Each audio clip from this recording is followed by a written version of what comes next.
We should open it when we get some time.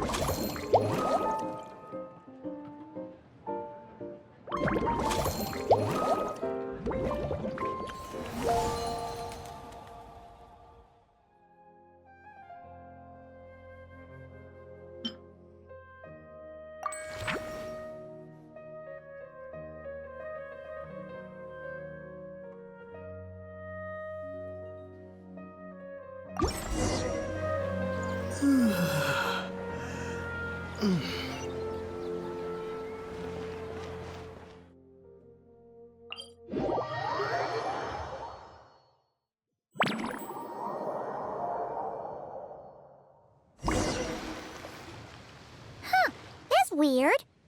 Jean said this is where the event is supposed to be, but there's nothing here.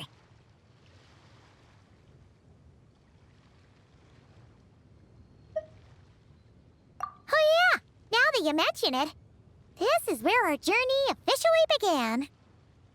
That sure brings back memories. Kinda nostalgic, really. Even after all this time, this place hasn't changed one bit.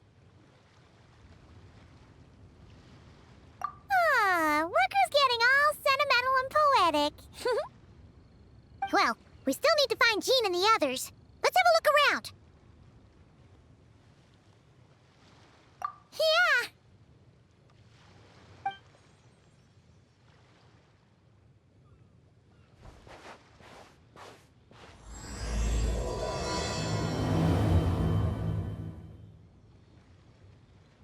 Paimon remembers there used to be hydro slime hiding here, but it's gotta be gone now, right?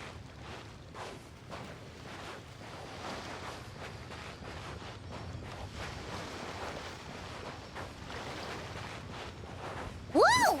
A fungus? Are those supposed to be in Mondstadt? Not that these are a real threat to us at this point, but still!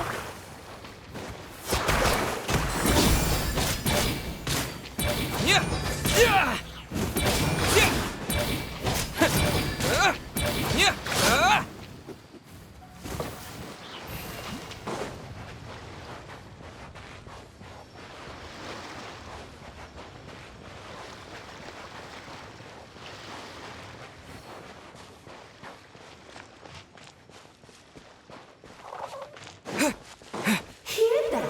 Vic said this isn't hard enough. Should I grab a geovision for the next round then? Is this really the time to get competitive? Did you hear that, Paimon? Hear what? Huh. Must have been my imagination then.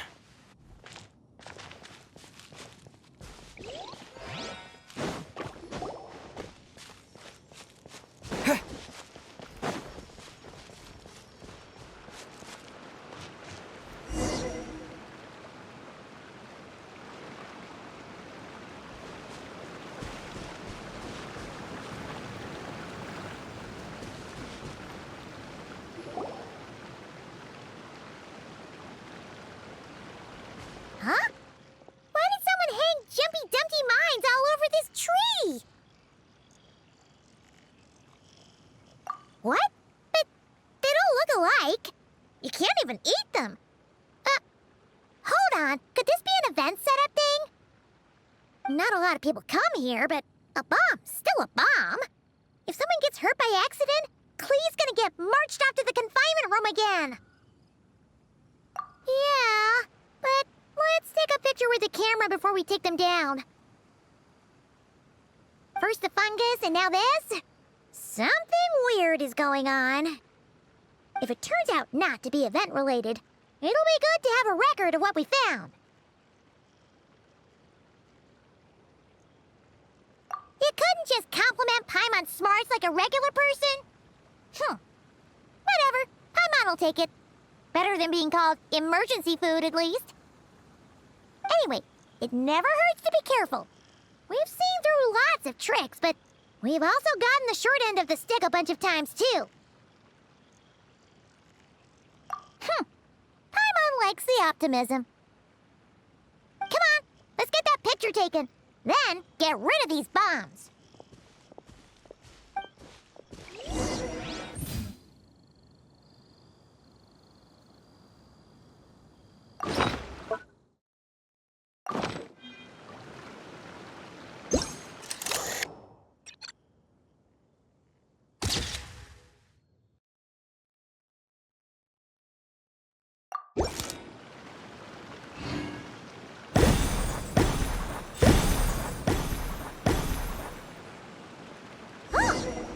fireworks. Guess there was no danger after all. Were those meant to welcome us or something? Anyway, we should be good here. Let's keep going.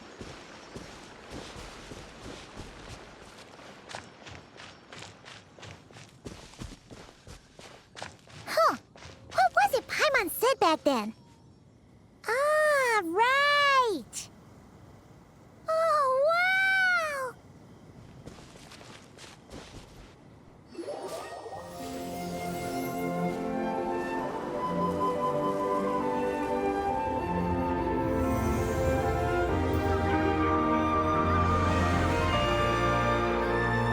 That's a statue of the seven!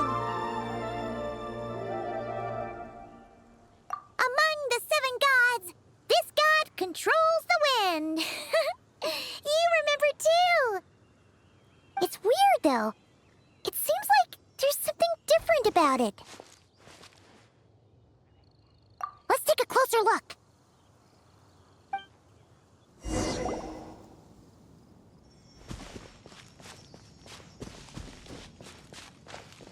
Huh. Paimon's next line was... As we all know, Right! Poetry and language flow like the wind!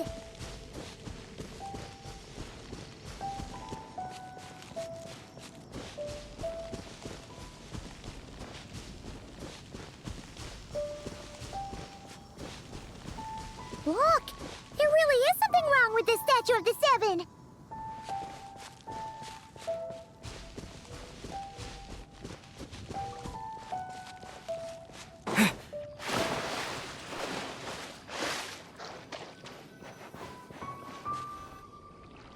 Okay, Paimon's sure of it now. This can't be for an event. No one in their right mind would replace that huge statue of the seven with a statue of clay.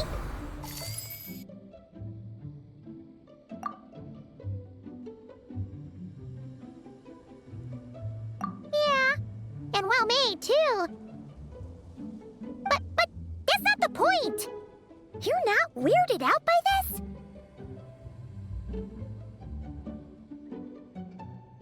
Oh, you're right.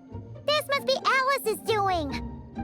She could put 100 Klee statues all around Mondstadt and Paimon still wouldn't be surprised. That explains the other weird stuff we saw up till now, too.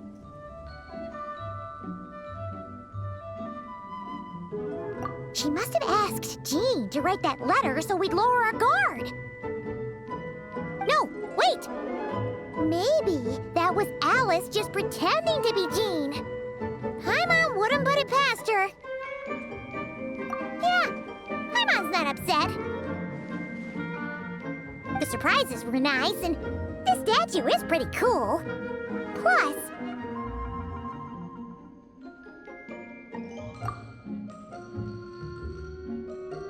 we got to take a little trip down memory lane. Makes Paimon feel all warm and fuzzy, remembering where it all began. What do we do now, though? There's nobody around. If this is some sort of elaborate prank, guess we're in it until the people behind it jump out and say, "Gotcha!" Huh? What does that mean?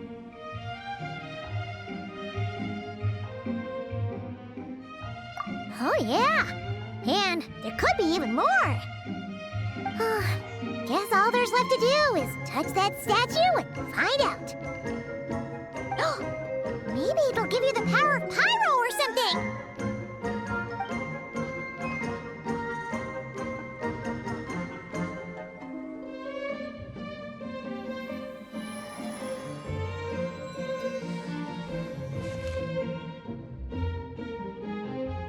The world opens itself before those with noble hearts.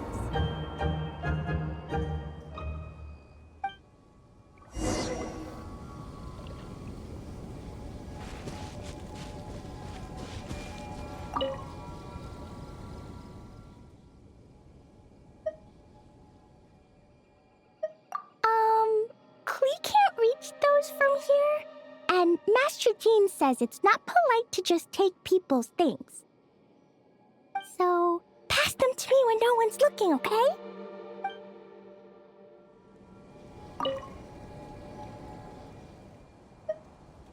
Resonate.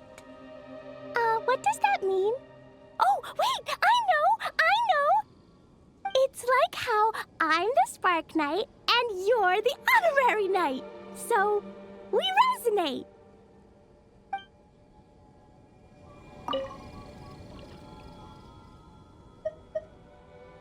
Klee blesses you with happiness. Have the best day ever, just like I am.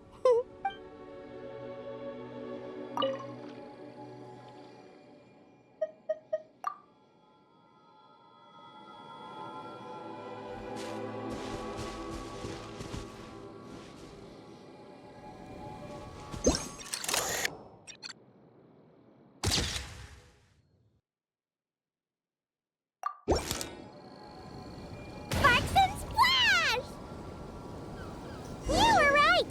Alice is full of surprises. Good guessing on your part. Let's keep going and see what else we find.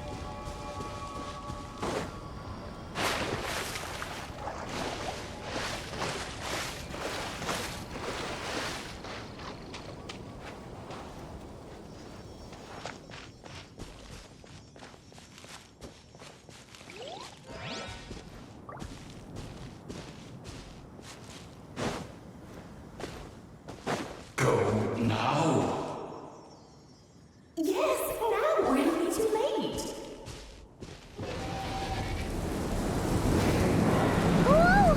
It's Dvalin! There's something huge in the sky! Okay, we all remember what Paimon said back then. Anyway, since he's here, that must mean we're about to meet another old friend in these woods.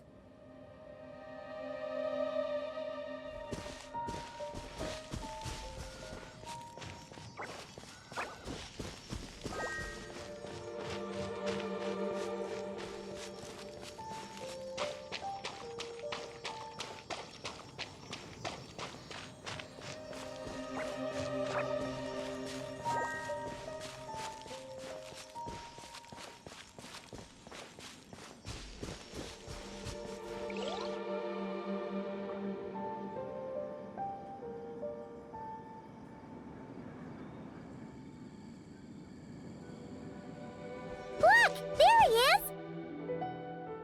Back then, Dvalin was tainted by the Abyss, and Tone-Deaf Bard was about to heal his wounds. But your control over Animo wasn't so great, so they noticed you and ran off. But you've had tons of practice since then, so mistakes like that should be a thing of the past, right?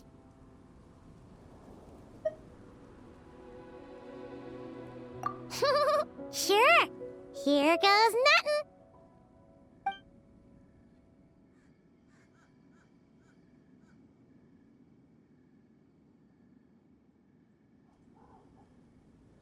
Rah!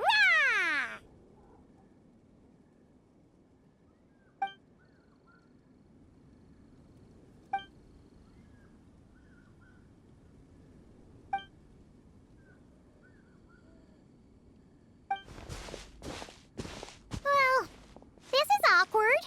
You really hung Paimon out to dry there, traveler. Apologies. You were just even livelier than I remembered, and I wasn't expecting it. Which means mission accomplished on the surprise front, I suppose. What do you say, Alice? High marks. Oh, yes, indeed. That was fantastic. I've recorded it all, in fact. Huh! So you were watching us all along. And hold on. You can't just record people like that. What a delightful reunion. Welcome to Mondstadt, you two. The place where it all began.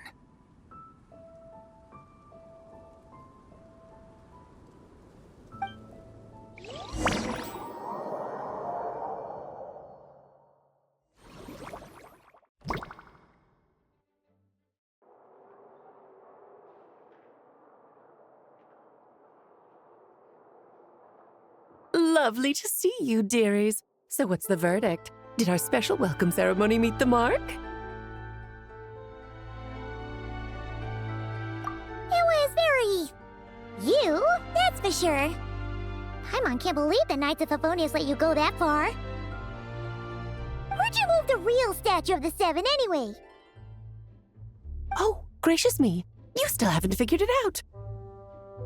If I had actually done something to that statue, I would have been locked up in the teensy room next door by now. Certainly not my idea of a pleasant afternoon. So, what's going on here? Ah, now you're asking the right questions, Paimon. The answer lies over here. Nicole? You're here too? That's right. Our two lovely mages are here on vacation. In fact, everything you just experienced was their handiwork. But I'll leave the explanations to Miss Nicole. I trust you're well acquainted with her skill at explaining all manner of magic and phenomena. Yep. We experienced that firsthand in Nocry. This bubble is a new kind of magic Alice and I invented. Inside it is a small world created using a person's memories. When you were busy reading that invitation to Mondstadt, Alice took the opportunity to place you within it. Oh, we didn't even notice. Huh, I wouldn't be much of a dodo king if I couldn't pull off a simple trick like that. All that to say, the things you saw weren't real. They only exist within this bubble. Ah, except for Venti and Dvalin, of course. I invited Venti, and he brought the dragon along. It's not every day you get to relive the beginning of your journey. It feels like listening to a verse you haven't heard in a while, right?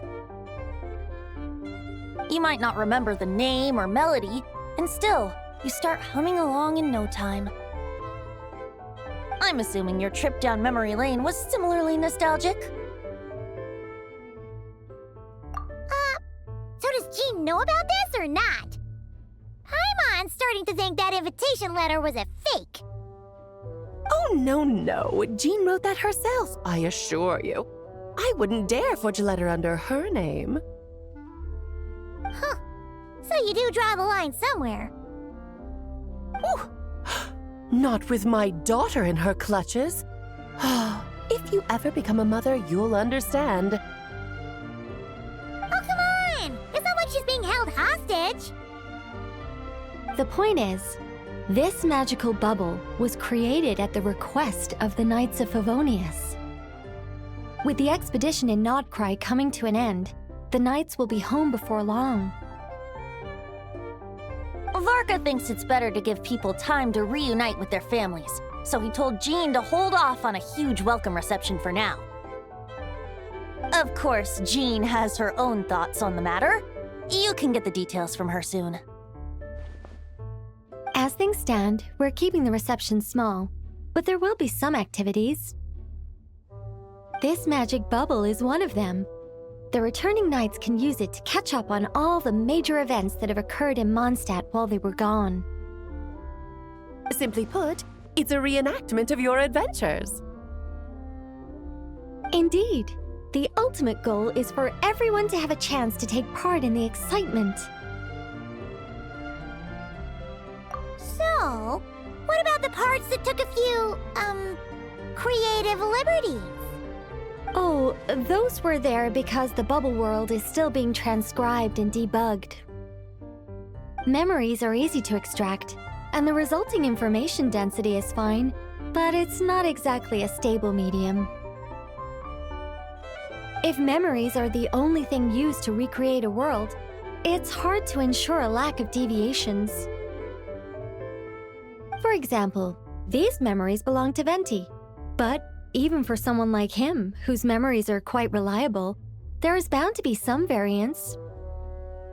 Not to mention, on their own, memories lack an interactive component, so I added some self-deductive capabilities to this magic, which exacerbated the instability issues, unfortunately. Yeah, that, makes sense. For instance, say we're recording memories and Lisa happens to fly into a fury over some overdue library books at the same time. A powerful thunderstorm might unfold in the bubble world out of nowhere. Luckily, there's a simple solution. We just have to send someone to scout things out first. Then we can manually correct anything that doesn't make sense. Exactly. Plus, once the recording is complete, the magic will loop, so there won't be further deviations, and we won't need real people to act things out. Ah, and before it's all said and done, we'll be sure to cover up your identity, Venti. Much appreciated. Otherwise, buying around at the Angel's share is gonna be much more of a hassle. Like you're the one who does the buying.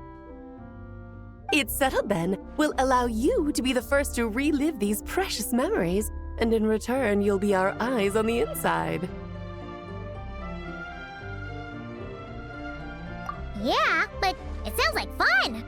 Besides, we already snapped a few pics of some potential bugs. Like that weird statue of the Seven. Oh, no, Paimon. That one was entirely intentional. What? Seriously? As the creator of this world, I'm afforded a bit of creative license, I would think. Creating this bubble was no easy task. Is a little personal touch too much to ask for? I doubt anyone will mind. As far as I'm concerned, you're free to do as you please. This is Mondstadt, after all. Oh, well. Paimon can't argue with that. In that case, we'll be counting on you to continue testing our work tomorrow. It's still early. Why not check out the other events at the testing grounds in the meantime? Jean should be there too. Yeah, we'll go say hi. She's the one who invited us after all. I think nothing of it. Now that the world is at peace, you two are overdue for a vacation. Best to make the most of it.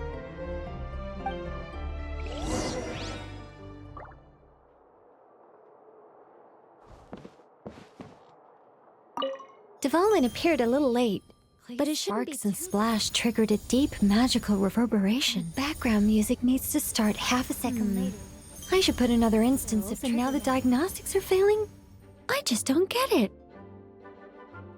Oh, Nicole, dear, stop fretting.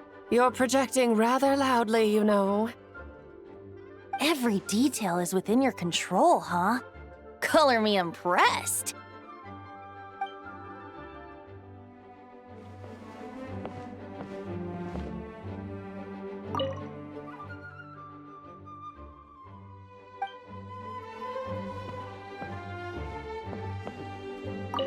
Oh, and didn't you say Kleiner would be making the trip with you this time, Alice? He's been delayed, I'm afraid. Troublesome happenings on another planet. And of course, just when he jumped through all those hoops to make it back to Tevat, Dottore starts causing trouble. The border is a terrible mess even now. So, unfortunately, his vacation has been postponed. Just yesterday, he did give us a call on the Dodo communication device, though. As you can imagine, Klee was pleased as punch to hear her dad's voice. I see. Being a seeker is a tough job indeed.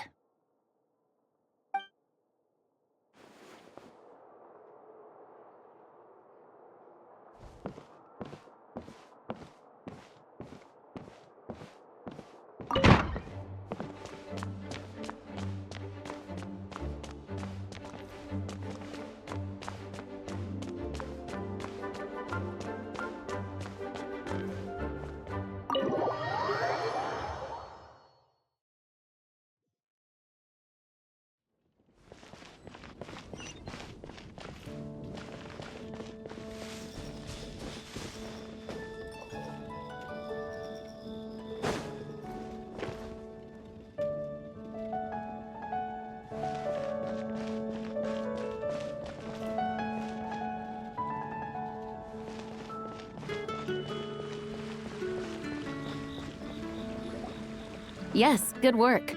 We'll go with this setup.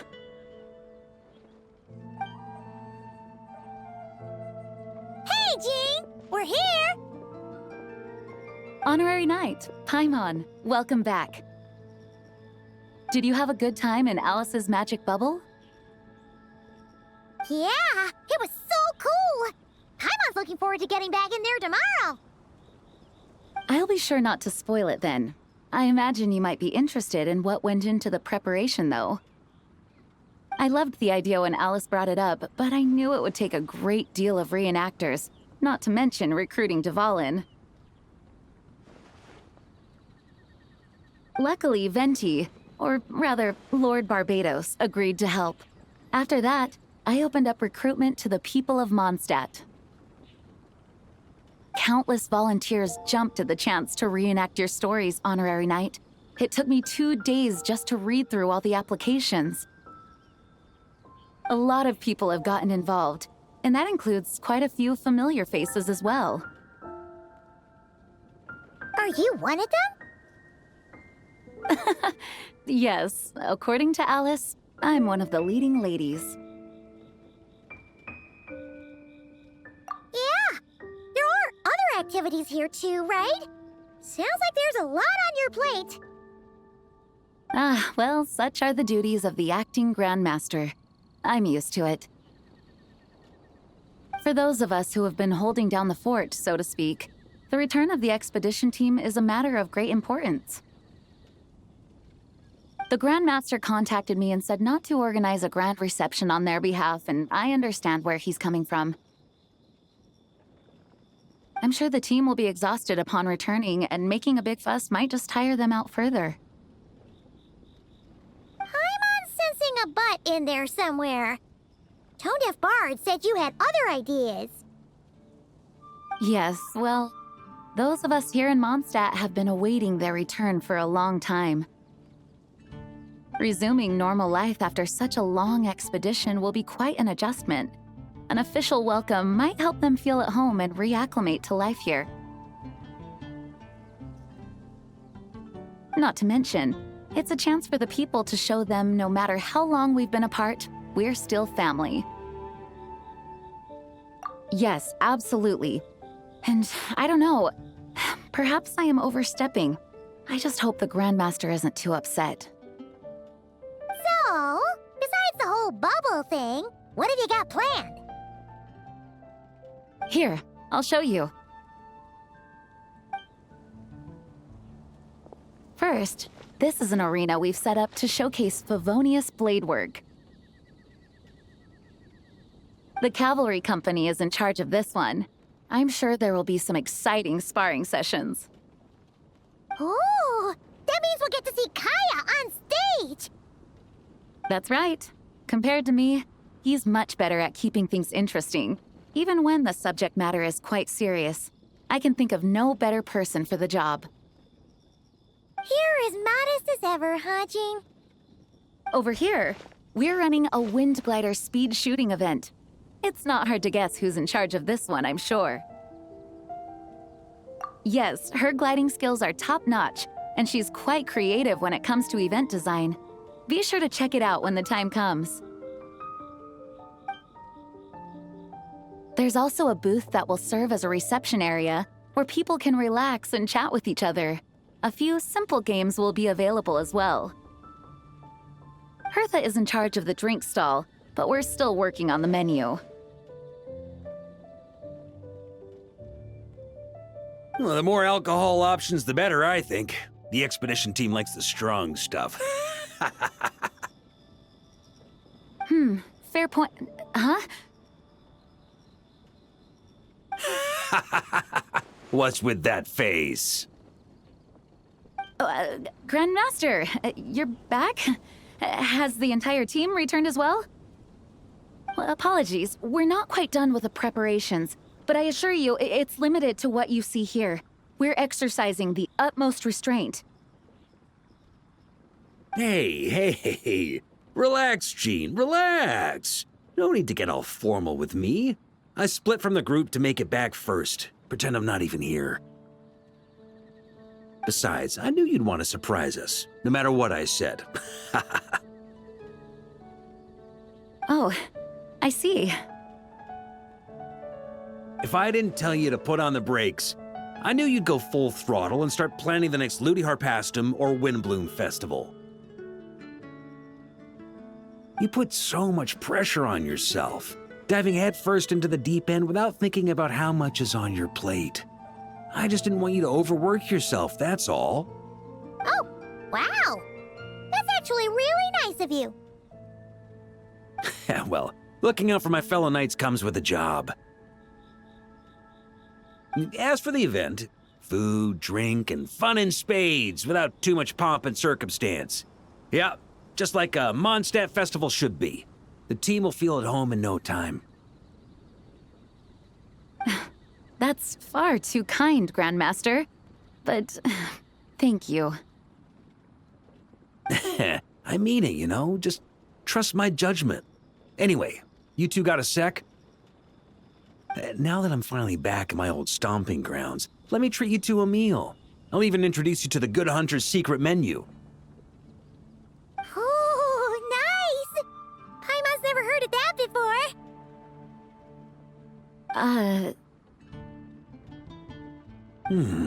What's wrong? Not hungry? Actually, Grandmaster, there's a few things I'd love for you to look over, since you seem to have some time to spare. Perhaps we could go back to headquarters first. Hang on, you know this is just a pit stop, right? There's not gonna be time for me to take over the whole shebang. Of course. Still, you are the Grandmaster. Oh, you have no idea what this means. I'll be trapped in the office until tomorrow morning. It's not that dramatic. If we make haste, we'll finish before dawn. As much as Paimon wants to check out that secret menu, you should at least do some work now that you're back. All right, all right. Oh, let's go. Guess I'll see you tomorrow.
We made it!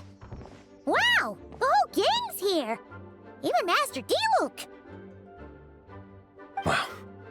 Jean wanted my input on everything. Even though I left the Knights, Grandmaster Varka has done a lot for me. He didn't stop me from leaving back then, or throw any administrative roadblocks my way. So I owe him one. Well, I was sad to see you go, but your mind was made up. And anyhow, you're an adult. As long as you're prepared to follow through on your choices, who am I to stop you? And let me tell you, my rebellious streak was way worse back in the day. You look pretty tired. Late night yesterday? Yeah, didn't get much sleep at all. And now my head's killing me. All my terrible memories of being Grand Master came rushing back at once. The Grandmaster's wording is somewhat misleading, so allow me to elaborate. We made quick work of our tasks yesterday, much to the Grandmaster's great pleasure, so he hit up his friend Charles for a few drinks. You know how it is. When you're catching up with an old friend, a few drinks turn into a few too many, am I right? Ah, so you're just hungover. Ugh, and Paimon was starting to feel bad for you.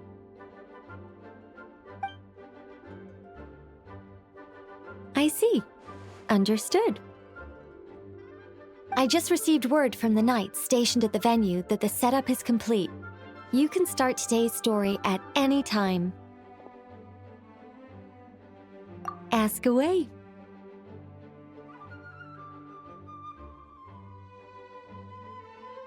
Ah, you mean like how only you could have purified Dvalin's tears? That ability is unique to you, and to be honest, a lot of people might not even know you're capable of something like that. So they might get stuck at that point in the story. Don't worry, I thought about that. The story told within the bubble has some jumps. I've deleted the parts that might complicate things. The remaining content doesn't require the participant to do much of anything, actually. It should be like watching a play, except you get to walk around as you enjoy the performance.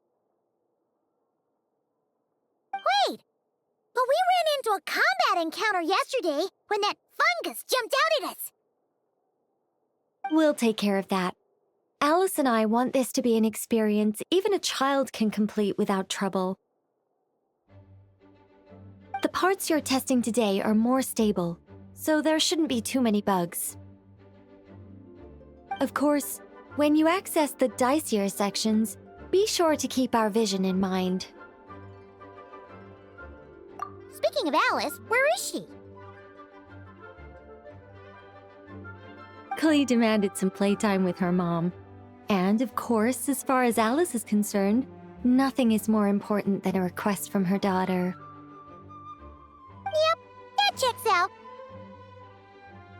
Ha ha ha! Well, let's get this show on the road. I'm ready to witness our honorary knight's story firsthand.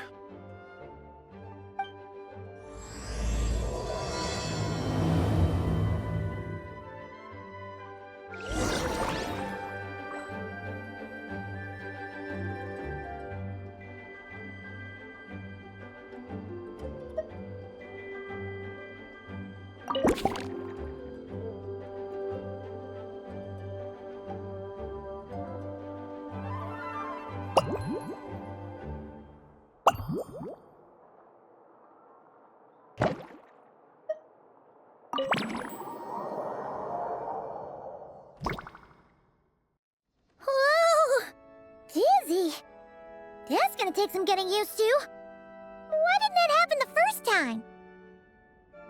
Ah, looks like we've jumped forward a bit since yesterday. We're at the Favonius Cathedral now. Wait, is this the bit where we borrow the Holy Lyre?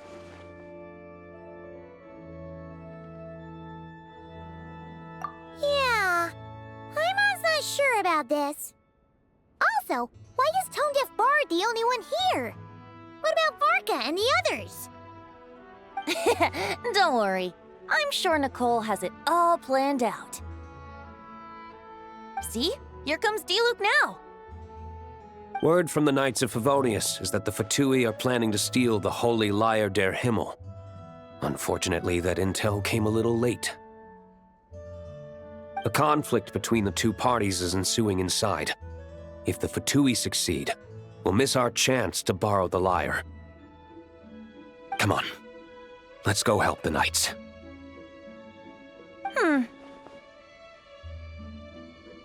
What is it? Oh, so that's how we're explaining this part. Huh, pretty convincing. It's all thanks to that committed performance from our good friend Diluc. I'm just reading the lines Miss Nicole gave me.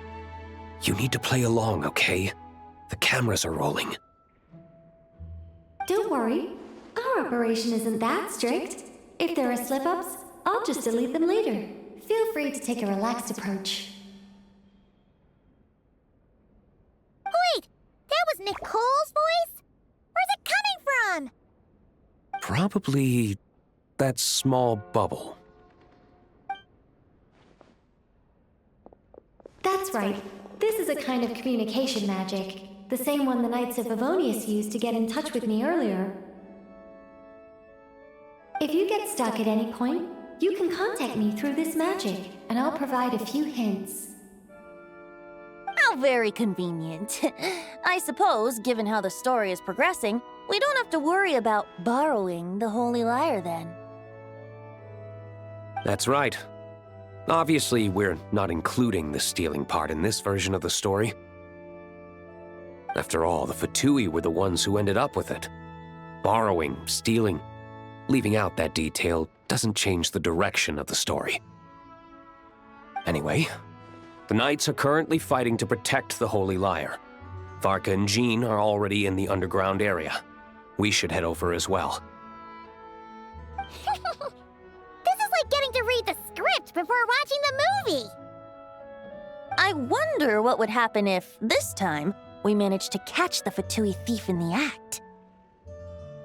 That would complicate things. Worst case scenario, we might need to do another take. So if you could refrain from going off script, that would be great. Okay. Someone's got an axe to grind.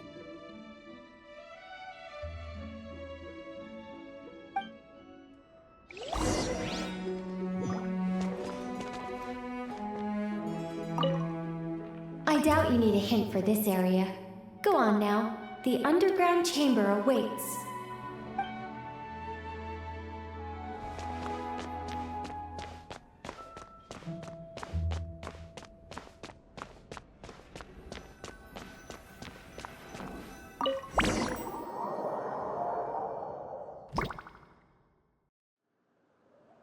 You're just in time. The situation is not looking good at the moment. The Fatui brought much more force than expected. Yeah, it's turned into quite a mess.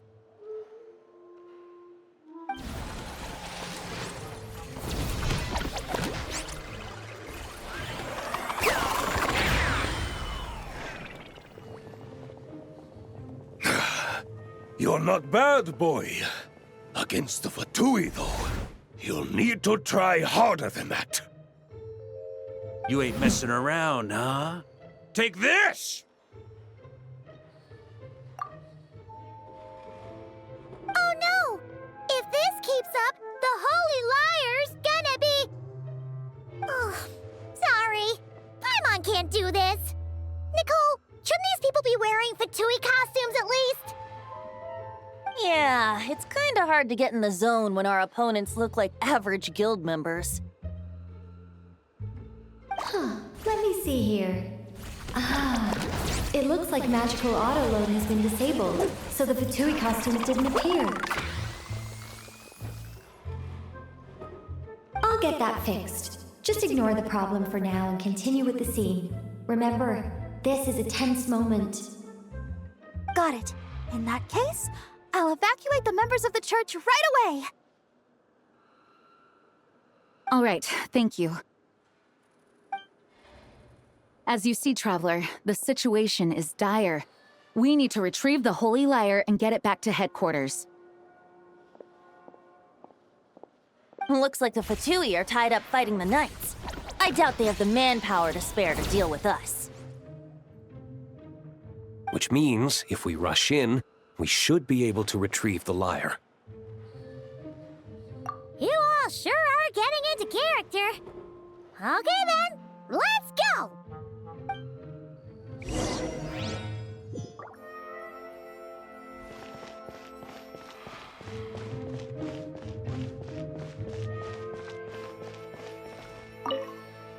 If the conflict really had escalated to this point back then... Ugh. Just imagine the cleanup work. Yeah, good thing it didn't turn out like that. No use thinking about something that didn't happen, right? When your free time is as precious as mine, it's hard not to think about it.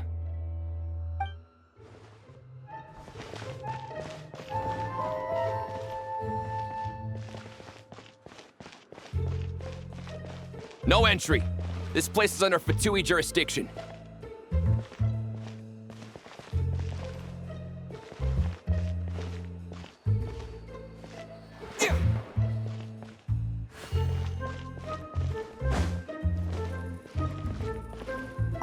I couldn't keep up with you after all, Grandmaster. It's like you've gotten even stronger since I last saw you. Expeditions have a way of doing that to people. Ever consider taking your adventurers out on a long trip? Ah, I think I'll pass.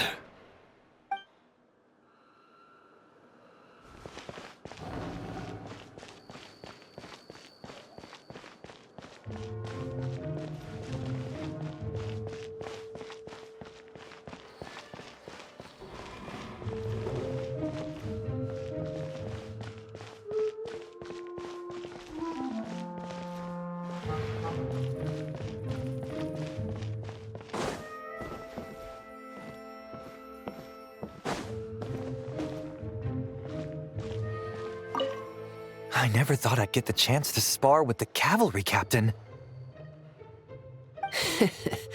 I'm always up for a duel, as long as you treat me to a glass of wine after we're done.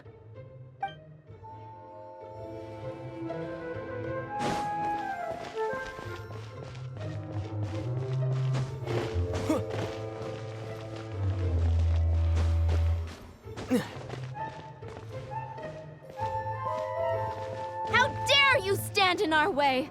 You'll face our Harbinger's wrath soon enough!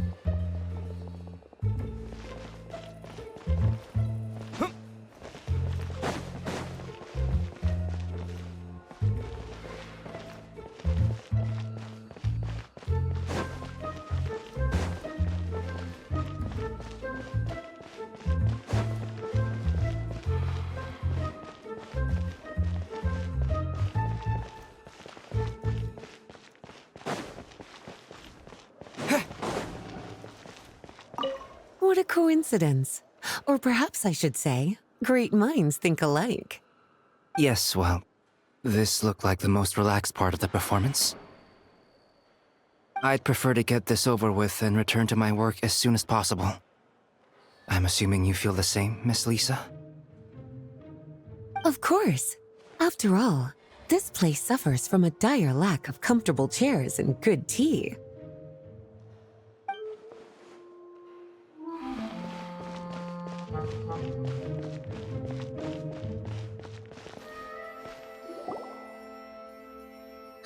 The Holy Liar! There it is! Well, well, well. It seems our outer diversions were most effective. The knights know not that the true danger lurks right beneath their nose.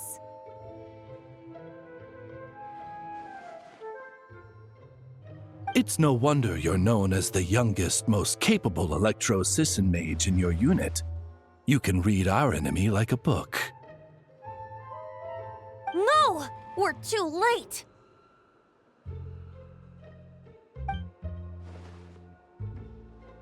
Put the liar down. You heard her! Put it down and put him up! Or this is gonna get ugly!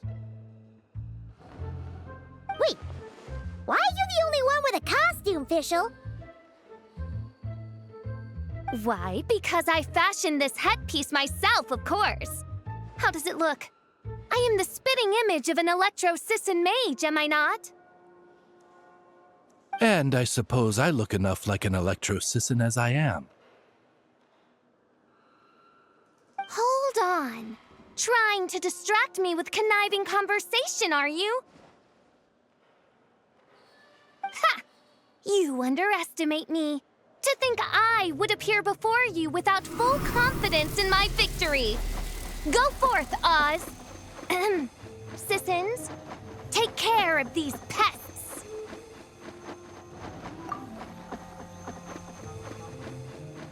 The Liar der Himmel belongs to the Fatui.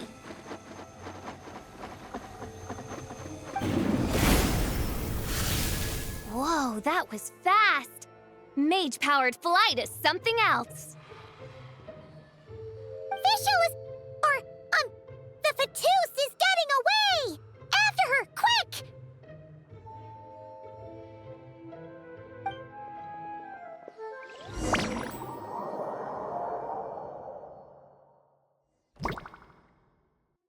Here, take it away, and don't let them catch you. That's nothing the gliding champion of the Fatui can't handle.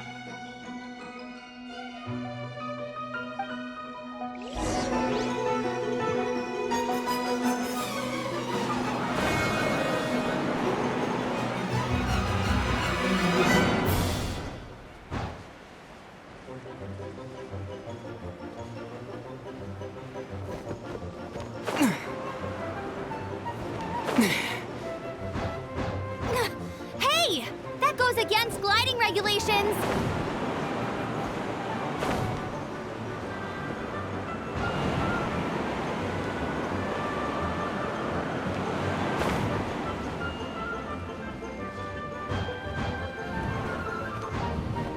Pretty tough, aren't ya? Well, let's see how you handle this.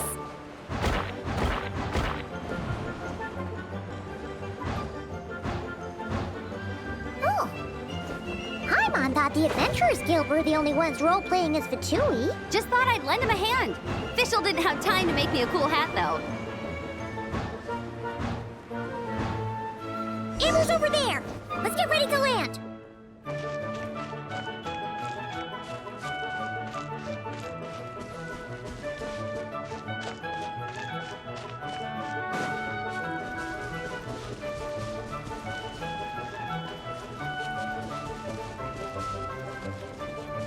Here they come! Positions, everyone!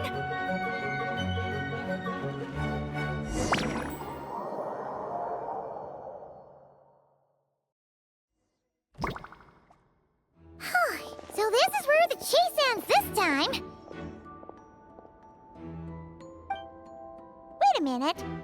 This isn't what their hideout looked like. It's at least a few times bigger. Yes, I remember it being much more run down. This place has far more structural appeal. The Lawrence clan lived here for a time, but this doesn't look like their handiwork. And I know for sure it's not the work of the knights. Must be a bit of creative license on the part of our dear mages, then. Alice said the original was too run down and didn't fit her aesthetic taste. So we repurposed some assets from the Golden Apple Archipelago. As you can imagine, Alice has always been a go big or go home kind of person. Yeah, this is go big, all right. Still, our mission remains the same. We're here to get back the Holy Liar. Yeah, and this time we have a whole bunch of people to help us. Not just D-Luke. Should be a total piece of cake.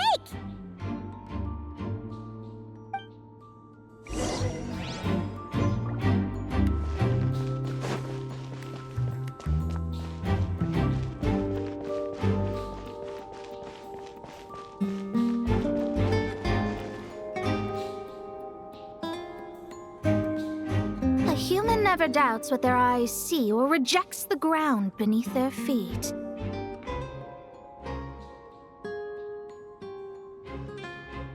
Both now warn you that this is the end of the road.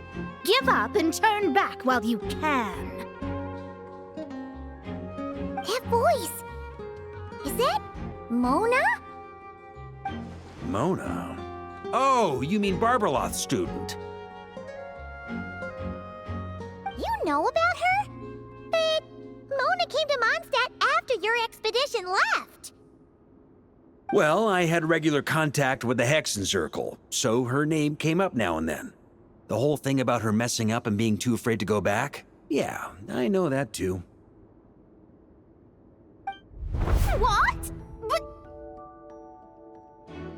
How? No one in the Hexen Circle should know about that! For real? Sorry, but I'm pretty sure all the mages know. All of them? I'm afraid so. Oh, except Rhine-daughter, I suppose. Fine. That's just fine. It's not like the old hag's gonna come find me in Mondstadt to settle the score, right?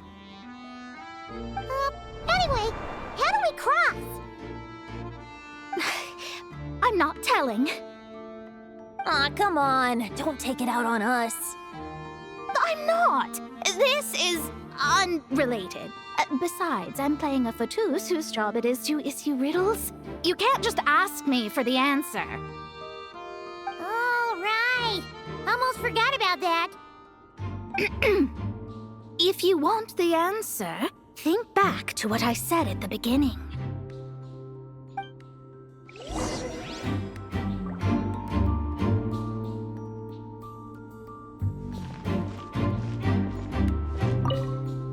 Mona's riddle was as follows. A human never doubts what their eyes see, or rejects the ground beneath their feet. However, things that are taken to be indisputable are often false, so one must shift one's gaze elsewhere. Perhaps upward.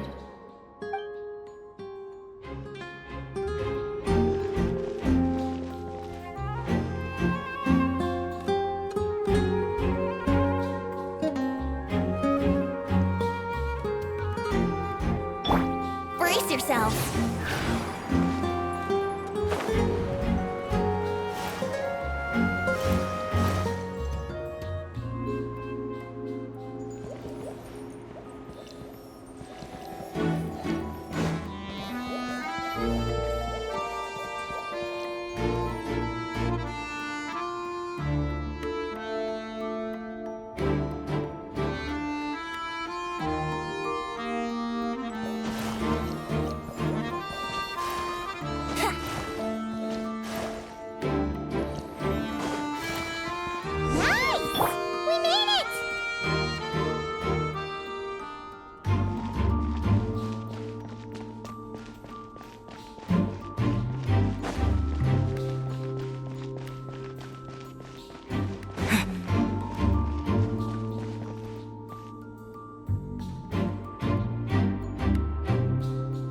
Mika's guarding the spot.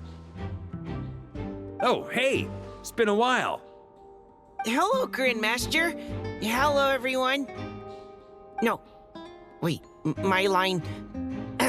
How did you get in here? I would think you have bigger concerns right now. Tell us where to find the lyre. It's locked in the back room, but good luck getting in there. 3 crests are needed to enter, and each one is guarded by a fauteuil. Wait, but in real life, we only needed 1 key. Yes, but there are 3 locations to visit. If there was only 1 key to be found, there's a good chance the encounters set up at the other 2 locations would go to waste. All our actors worked so hard to memorize their lines. It would be a shame if their part got skipped over. Fair point. They're playing through the story just like us, after all. To be honest, when I first read my lines, I was kind of confused at how I just give up the intel without a fight. But when I actually had to stand off against all of you, it made sense.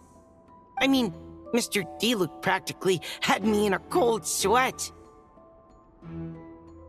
Really? I only had 1 line. Aha! Yet in a game of cards, it's the ones that remain unturned that strike the greatest fear in your opponent. The same principle applies here. That's right! And I've been told you have quite a few tricks up your sleeve, Mr. Diluc. Anyway, you can head in now. Everyone should be ready. One moment. We can't quite end it like this. I believe you have 1 more line, Mika.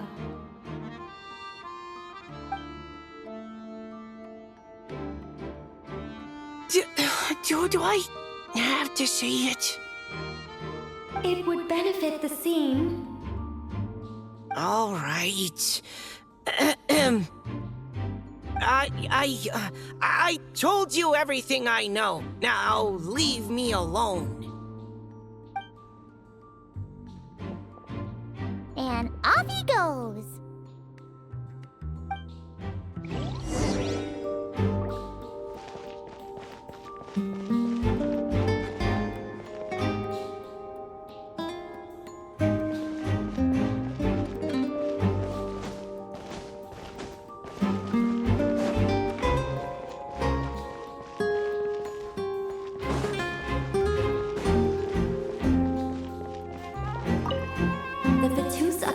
Is courageous and loyal. Be prepared for a head-on clash.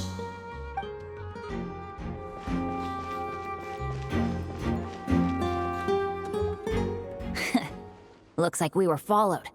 Guess Mondstadt's elite aren't to be underestimated, huh? Stand aside. This one's personal. But this time, I'm fully locked and loaded! Come on, kid! Let's finish what we started!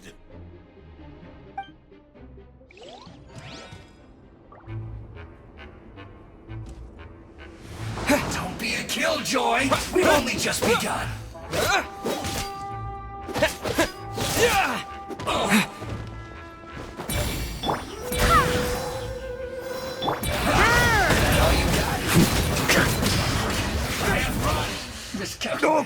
Okay!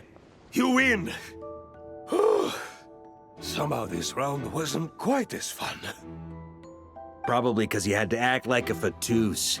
At this point, I could take down those with my eyes closed.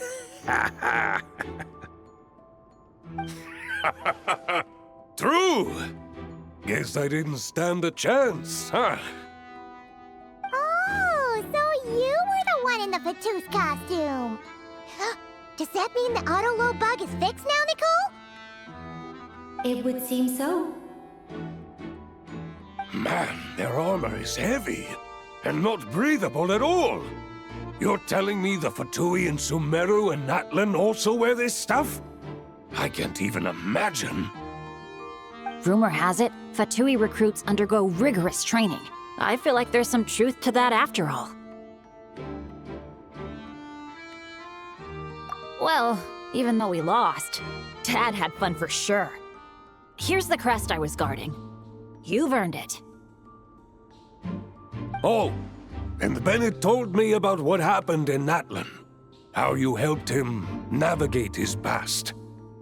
It's hard to believe we finally have answers after all these years.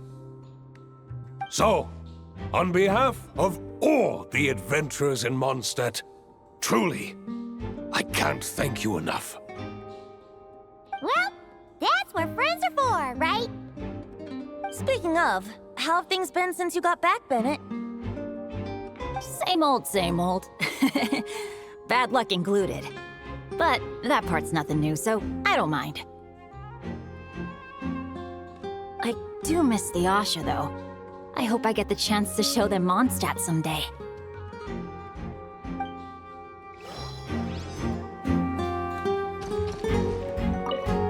Talk about bad luck. The minute you put on that Fatui costume, the gun stopped working. How weird is that? Yeah, thanks for stepping in, Dad. Guess I'll have to hand it in to Miss Nicole for repairs later.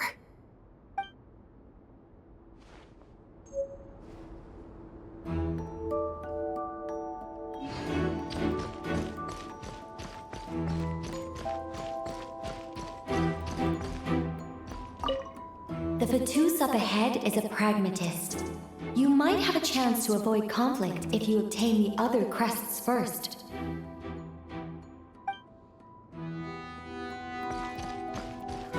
The road ahead is almost completely blocked. Looks like this person isn't taking visitors. Yes, we'll just have to be careful. We need that crest.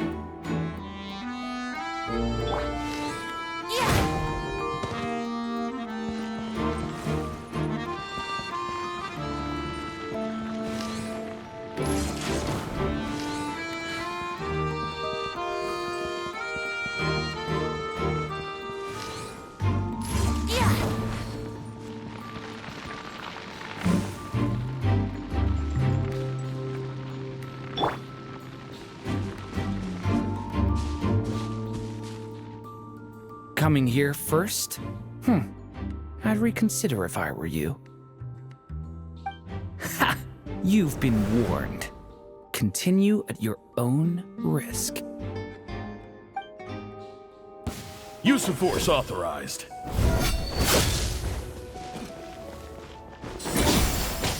Resistance is futile. Save yourself the pain. I swear by my sword! Brace yourself. Think you can get away? How rude! Intel! Gotta say, Paimon didn't expect you to play this kind of role, Durin. Well, actually, Aunt Alice was planning for me to play Dvalin if the dragon himself didn't agree to take part. That was the backup plan. Apparently, there's a spell like the one used to make Simulanka that could change me back into an evil dragon. That does not sound like a good idea. I have to agree. That sounds like a disaster waiting to happen. I don't think I'd be very good at playing the evil dragon anyway. I'm not intimidating enough. Luckily, Dvalin agreed to take part after all, so my role was switched to timid Fatui Guard B, and I got to wear a costume instead. Well, that's a pretty huge change. Why B, though? Oh, because Mika is Guard A. As expected, Alice has got it all planned out.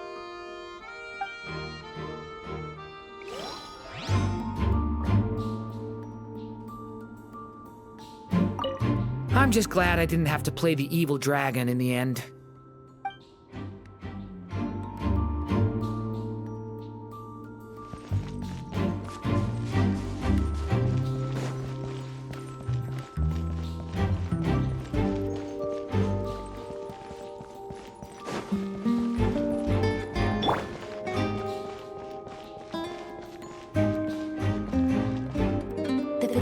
Ahead values wealth above all else. No bargaining chip is off the table. Luckily, I've prepared a negotiation multi-tool for this situation. Don't forget to take it with you.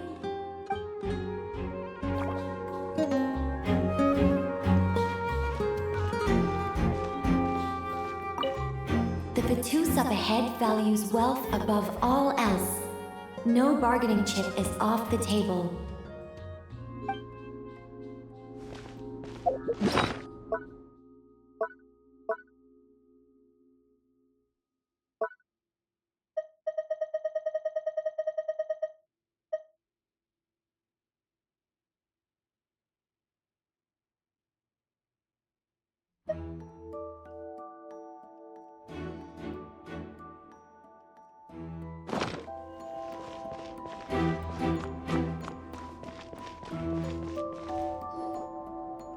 Mona?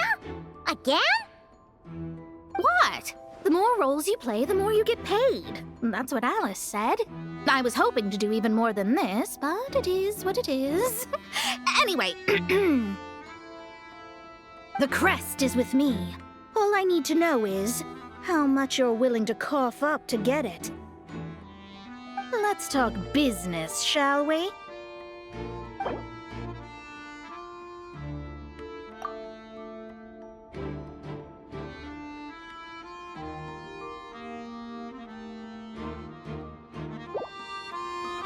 That's all. You have to at least make it worth my while.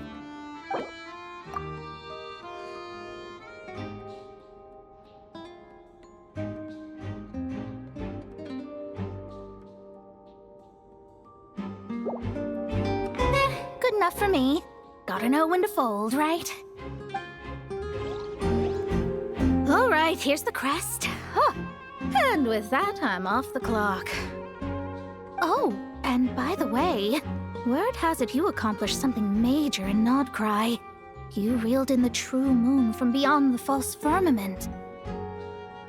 Well, I spend most of my time staring into a scry glass after all. If something changes in the sky, you think I wouldn't notice? Hydromancy uses the false stars to reflect true fate within the water. Now, I can't help but wonder what I would see if I cast a reflection of the true moon instead. Of course, I need a whole new set of equipment to look into that, which means shelling out a whole lot of mora. So I've been taking on a lot of odd jobs. No wonder Alice gave you quite a few parts in this. Generous compensation, minimal manual labor. It's been a good gig. Plus, the Hexen Circle never promises an amount they can't deliver. Even though her daughter is, in some part, responsible for my predicament. That was a long time ago, and I know Klee didn't mean it. Huh. I guess the moon's a big deal in hydromancy. Just spitballing here, but it kind of sounds like your progress would be much faster if you, I don't know, just contacted Barbeloth directly. Oh, come on. Enough about that old hag. You're doing this on purpose, aren't you? All right, we've got all the crests. Let's head back and look for Mika. Oh, come on. Enough about that old hag. You're doing this on purpose, aren't you?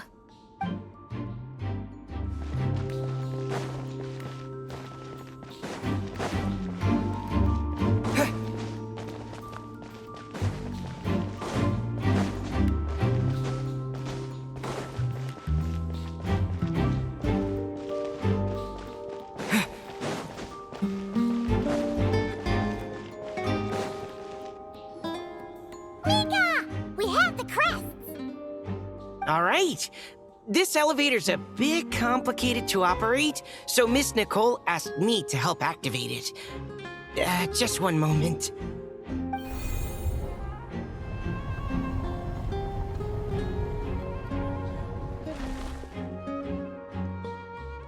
Thanks. No problem. Best of luck up there. Huh. I don't remember Fatui being this nice. Where's the fun in that? Of course you want to make things difficult. Come on, let's get out of here.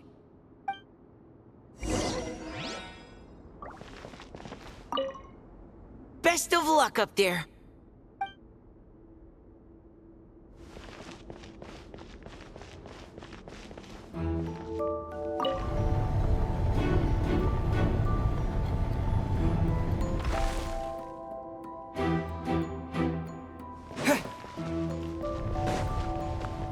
Security's tight around here. I hope this is safe.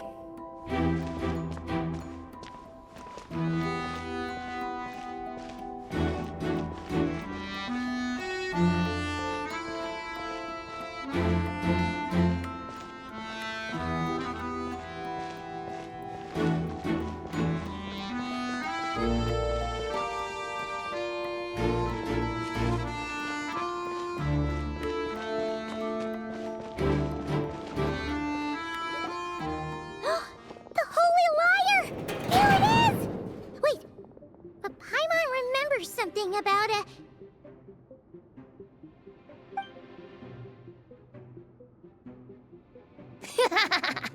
Hot-blooded, careless, and reckless heroes! Despair, for you have stepped into my trap! Wait, what? All it did was lock the liar up? Well, I wasn't the one who designed it. All Alice said was that activating it would turn the tables. I see. That checks out. They laugh as if they already know what is to transpire. I do not have a good feeling about this. Allow me to clarify before we proceed. How was it that the lyre was retrieved back then? From what I've heard, the Fatui agent guarding this place was given a thorough beating, and then the lock opened. So then, I'm the one who walked into the trap? Do not despair, mein Fräulein. Miss Alice provided us with backup, did she not? We are not entirely outmatched. 'Tis true. Though thine prinzessin stands on the cusp of defeat, courage has not yet failed her. Let this be our last stand!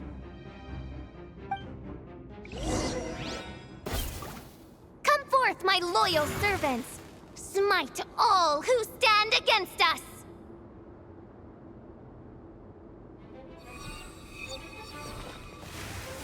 Look!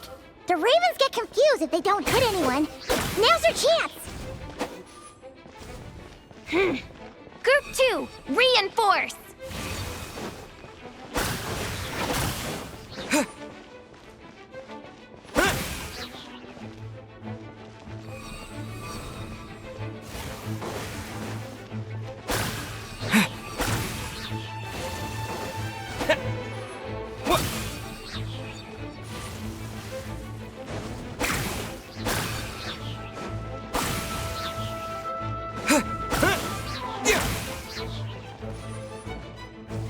Group 3, Group 4!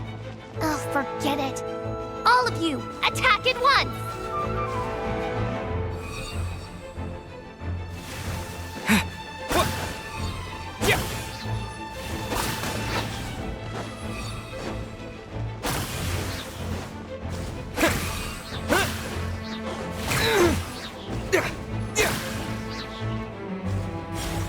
Well, well.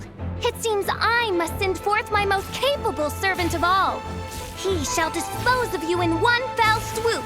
As you wish, mein Fräulein.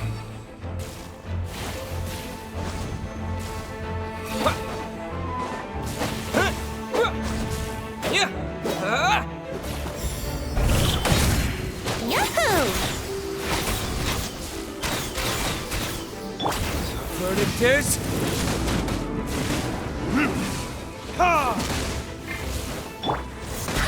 Barbados, guide us.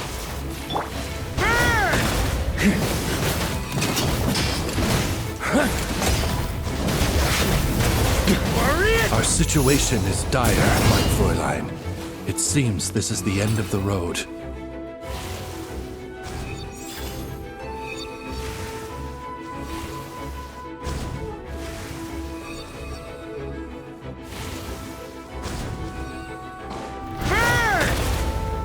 Here.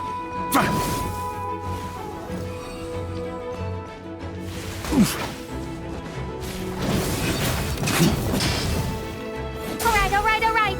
I give up. Just don't hit. All right. I know when I'm beat.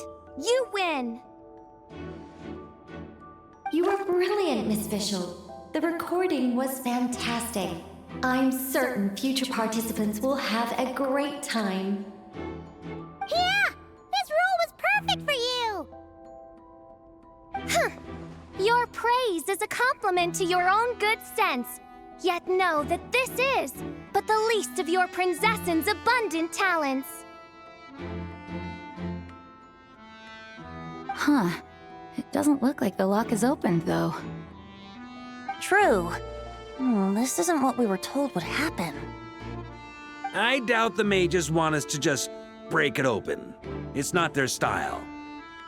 Perhaps we haven't met a certain condition then?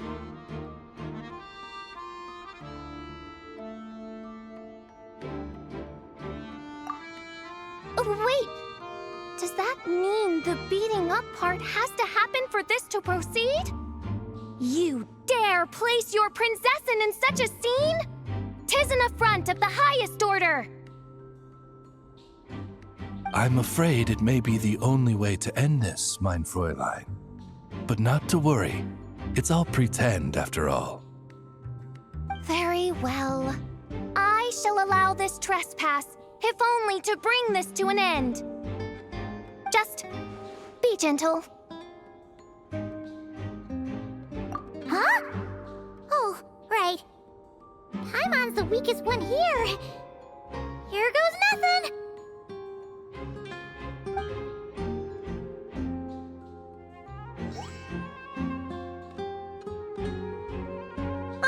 It's open!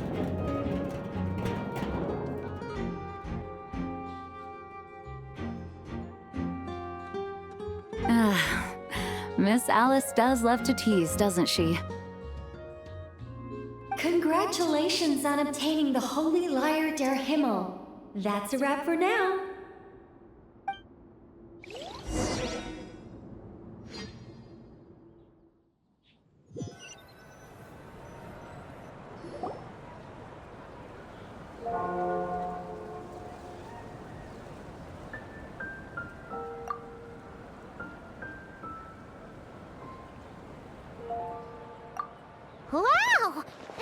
quite the gathering.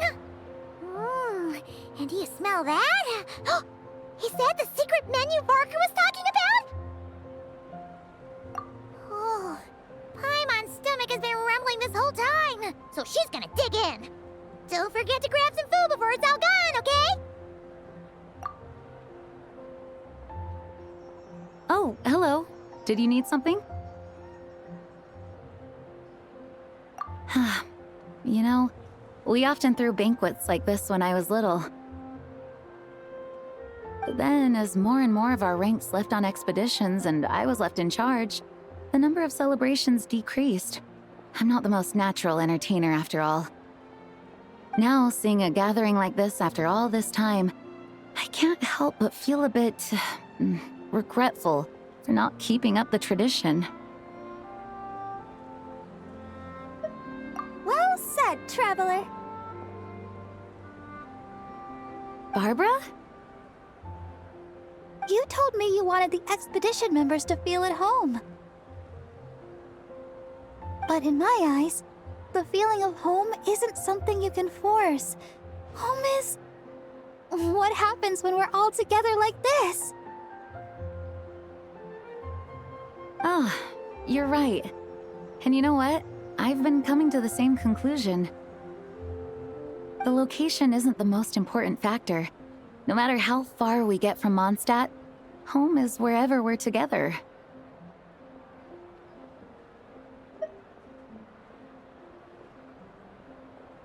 I appreciate the kind words, you two. I will do just that. Make sure to do the same, traveler. It's not often you get to make it back here. There's a lot of people waiting to catch up. Now that we're outside the bubble and no longer in character, there should be plenty of time.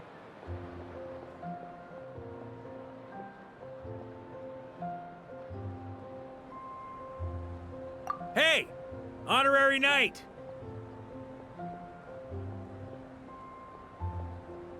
Look up!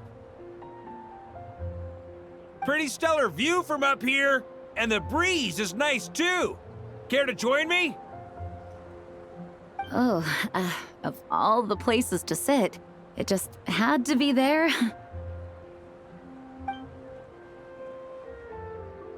Well, to each their own, I suppose. Just be careful on the way up, traveler.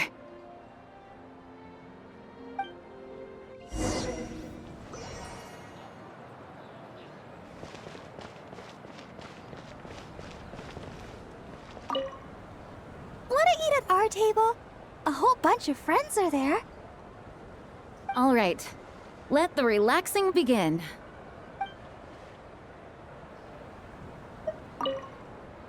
Noelle! I've been looking everywhere for you. Come on, join us. Just give me 1 second. I need to bring a few crates of drinks over first. But I'll be done soon, I promise. In that case, I'll help you out.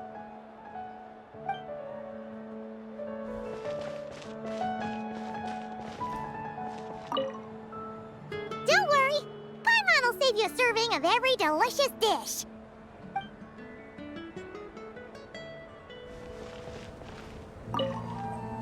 Even though I didn't have a lot of lines, I still had fun.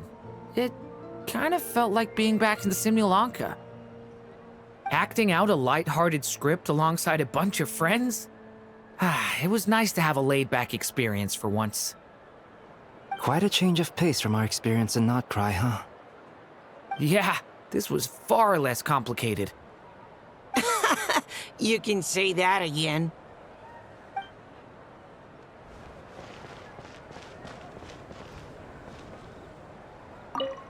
As the battle hung in the balance, I spoke an incantation from the Emanachreich, broke through their ranks with ease, and thus the holy lyre was mine. 'Twas light work for one such as I. Cyrus told me all about it. You were amazing. Having seen it for myself, I must admit, you were quite something, my lady. Why, I bet even Barbados himself would have been hard-pressed to catch up with you. That was Hexencircle magic, not some incantation, but... whatever. Guess I'll let her have her moment.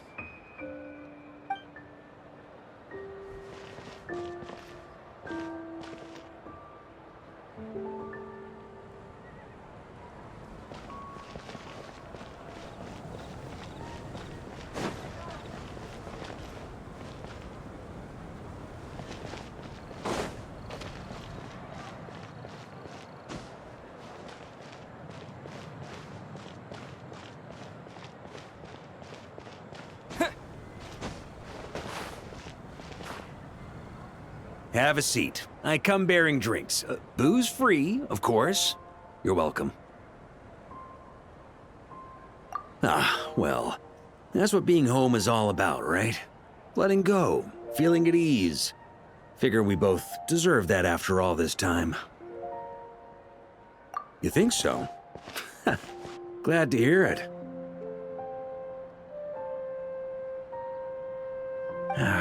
There's no place like home. That's what people say, right? The expedition took me far and wide, and still, little alcohol in my system, it would all come back. The cathedral, the statue, the windmills in the city, the pigeons and dandelions in front of the gate. The further away you get, the more you miss it. I might be biased, but it means a lot that you care about this place.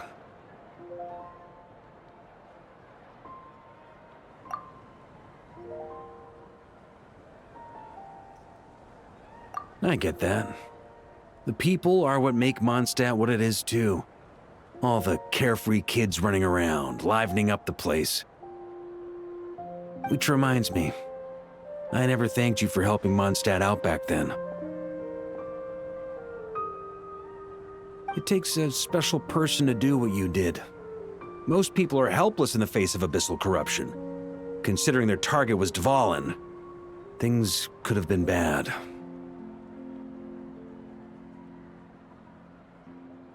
I suppose Barbados could have handled it, even though he hadn't been awake for long. But still, I doubt the ending would have turned out quite so perfect.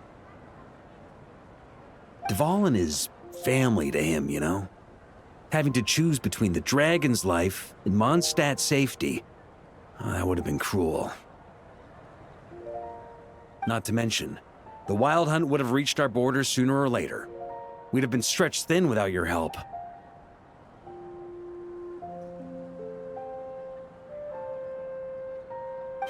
Maybe you've never put two and two together, but what you did in Natlan also helped reduce the threat of the Wild Hunt. If Natlan's crisis hadn't been resolved, the two abyssal powers might have joined forces at some point, making our situation even more dire.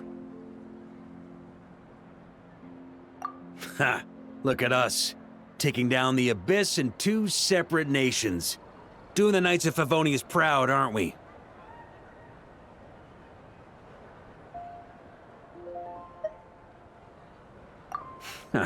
I guess not. In any case, for a knight, honor is something you get to define for yourself, no matter what the outside world thinks. And that's the question, isn't it? Why do we do what we do? But I think it's safe to say you already know the answer. Ah, so this is where you've been hiding. You know, I don't think this was designed for sitting. Ha! When did you become such a stickler? Come have a drink with us. There's plenty. Don't mind if I do.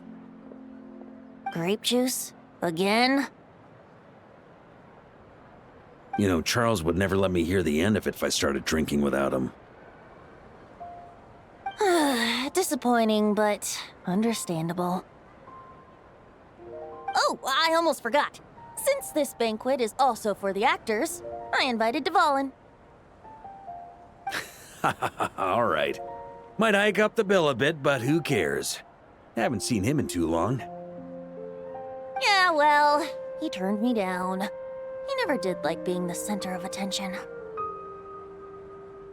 The city is a little too small for him to spread his wings. Even if no one is afraid of him, he could still take out a windmill or two. Guess it's better not to risk it. Huh. Maybe it's time to draft a proposal to build him a landing pad. The Traveler's right. If this is what makes him comfortable, might as well let him be. In the meantime, I propose a toast to our honorary knight. To our honorary knight.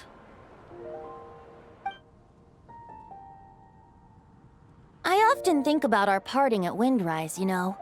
And now, almost in the blink of an eye, the final stop on your journey is just around the corner. Snezhnaya. that Tsaritsa's plans have continued to advance. Now, only the Pyronosis remains free from her grasp. But if even the captain couldn't take Malwika's Gnosis by force, I guess we don't need to be concerned about its safety for now. So that's good news, at least. You wouldn't be taking a dig at someone else's ability to hold on to their Gnosis, now would you, Grandmaster? Haha! Of course not. I'm not one to rub salt in old wounds. Her harbingers do often tend to take a rather extreme approach. Just look at Child or Signora. But we would be mistaken to ignore the fact that Signora did not win the Geonosis using force. Right. You told me about the contract Morax signed with her before his death. You're saying she didn't need to resort to violence in Mondstadt either? That's right. If she was able to provide a reason convincing enough to persuade Morax, she could have persuaded me no problem. I suppose she just didn't think there was a reason to negotiate. I had just woken up, so I must not have seemed like much of a threat. Honestly, the Gnosis was of no use to me. I didn't care who it belonged to or what means were used to take it. I just knew if I fought her in that moment, the cathedral, perhaps even the entire city, might have become collateral damage. True. I wouldn't put it past Signora to take civilians as hostages either. In the end, though, it was those same methods that led to her end. After all, her third target, the Raiden Shogun, wasn't a big negotiator back then. Perhaps Signora's success in Mondstadt and Liyue convinced her that she was a match for the Archon of any nation. You did the right thing. It pained me to see Inazuma as it was back then. I'm glad things have changed since. Of course, now the elite force of Harbingers has quite a few missing from its ranks, so I suspect that Tsaritsa no longer has the means to meddle in other nations like she used to. Who knows? Perhaps a chance to formally meet her in Snezhnaya might come sooner than we think. Some of our knights remain stationed in Notcry. If you need help, just say the word, and we'll be there. The look in your eyes. It's changed a lot since you first set off from Mondstadt. But my advice remains unchanged. Never forget that the journey itself has meaning, traveler. The birds of Tevat, the songs in the cities, the Tsaritsa, her Fatui and the monsters, they are all part of that journey. Perhaps earth-shaking truths and indescribable trials await you at the end. Just remember, there is more to life than that. All right, that's more than enough acting like a real Archon for one night.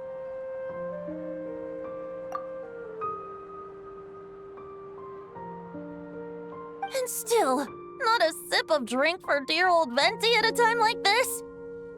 You're no fun, Varka.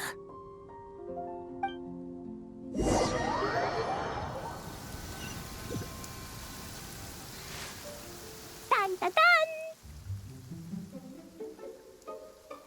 Dun dun dun!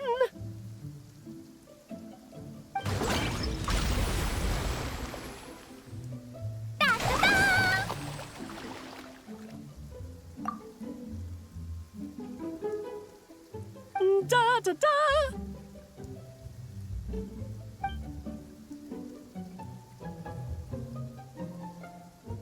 This is so fun, Mom!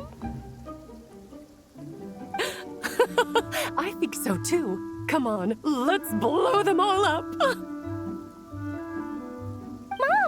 when can I play with the magic toy you made me? Very soon, darling. In fact, it should be ready tomorrow. I just know you're going to love it. Yay! Can we play together?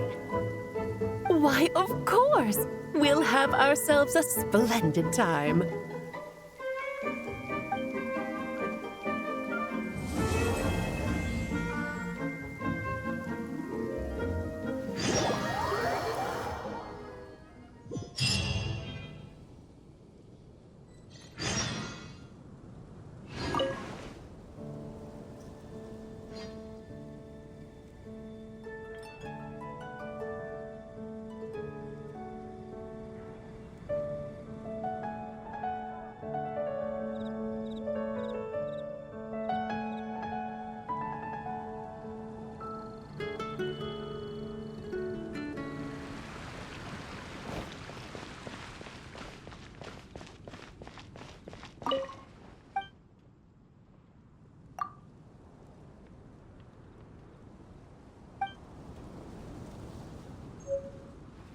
Today's recommendation is the steak.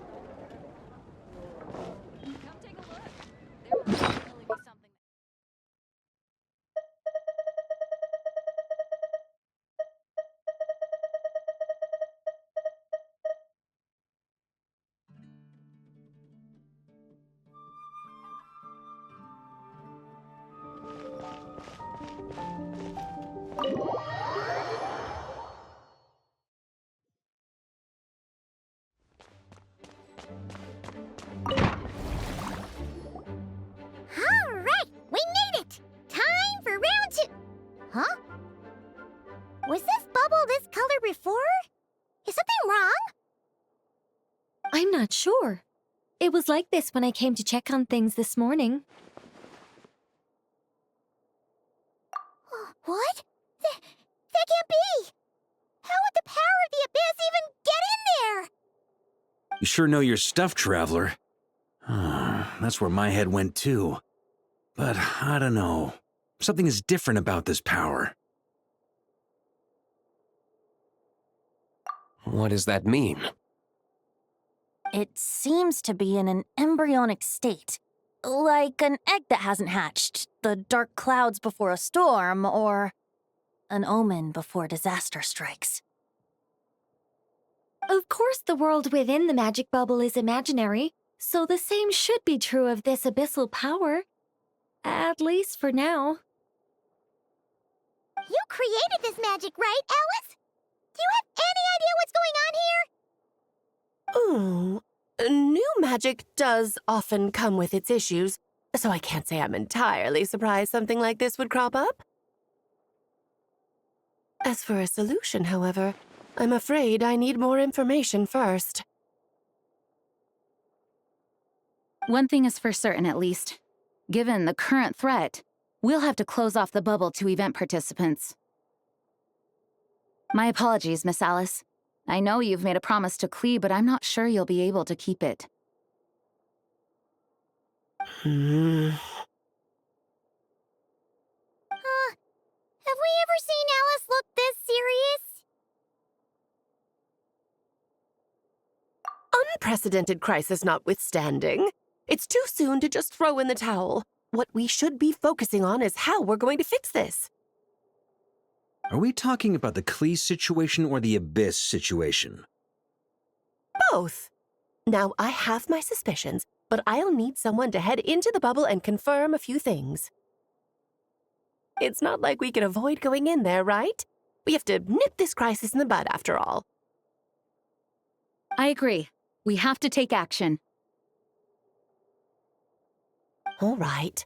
I'll go convince Klee to play somewhere else for now and then head right back. In the meantime, Nicole, be a dear and keep observing the bubble from out here. Oh, and provide any fixes you can while the rest are inside. I don't know, Alice. There are quite a few unknowns here. It's not like I can force people to head in there and take that risk. We angels aren't miracle workers. You sure about that? Fine. I'll do what I can. Just be quick, okay? This is your magic, after all. Well, guess this is our best option. We're definitely not gonna sit back and watch. The part where Barbados uses the lyre to summon abyss-corrupted Dvalin. Then, everyone joins forces to fight him inside Storm Terror's lair, purges him of abyssal influence, and there you have it. Happy ending. Yep, that sounds like how it happened. Well, we've got the gang from back then all here. Let's go in and find out what's happening. Count me in 2. Potential threat or not, if there's even the slightest chance Mondstadt is in danger, I need to get to the bottom of it.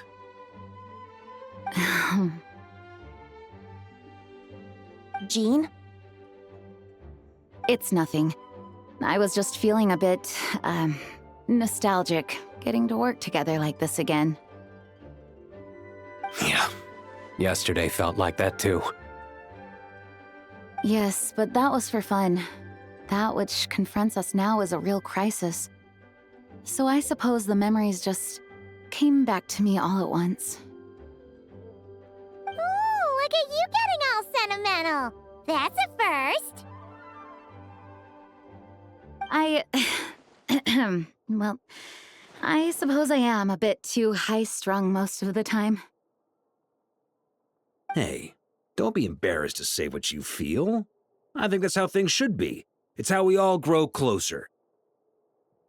Besides, the more you open up, the less people will be surprised like Paimon here when you choose to share something. Just look at Paimon. No filter whatsoever, word vomits whatever comes to mind. And that's what makes her so endearing and approachable. Ha! It's about time you gave Paimon a compliment, tone-deaf bard. Hang on. Was that a compliment? Before we set off, I just want to stress that whatever is happening in the bubble right now is a huge unknown. I was able to maintain contact before, but right now all I can observe within is chaos, so I imagine communication might be cut off as well. It might be difficult for us to guide you, so proceed with caution. Don't worry. This isn't our first time leaping headfirst into a dangerous situation. There's also a last resort I can fall back on if worst comes to worst. Though it would mean all our recent hard work going to waste. You mean destroying the bubble entirely? Yes, if it comes down to it.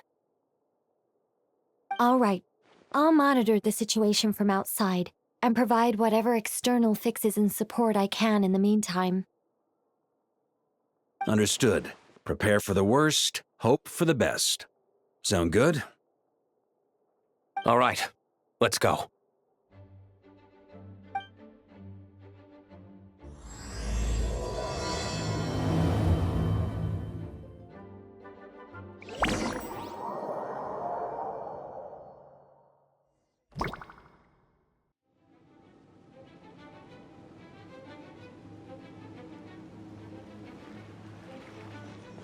Whoa!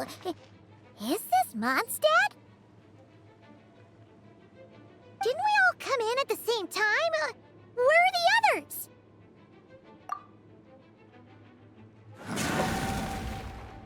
Look! There's Venti! Surrounded by a whole bunch of monsters! Yeah! Ah, perfect timing. Come on, let's show these unwelcome guests the door.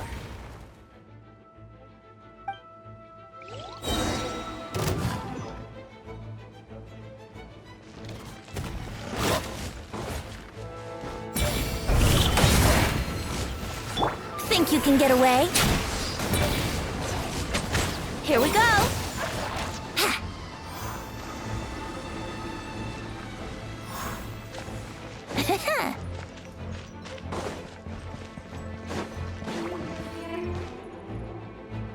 Together with some communication and control functions, and managed to smash together some items that should give us an advantage. These elemental devices should prove useful in a pinch. We can't be useful in a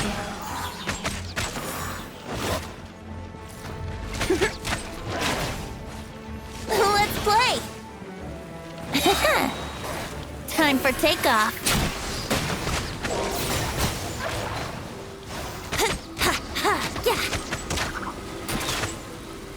Here we go.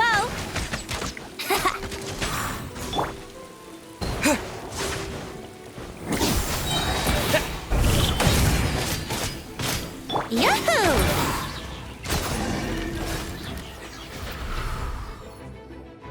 All good, Venti?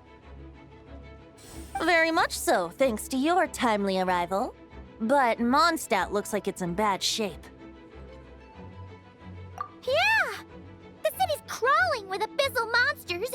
It's almost like we've already lost. I'm not sure what happened, but the rest of our group might need backup. Let's find them first. Good point. Let's go!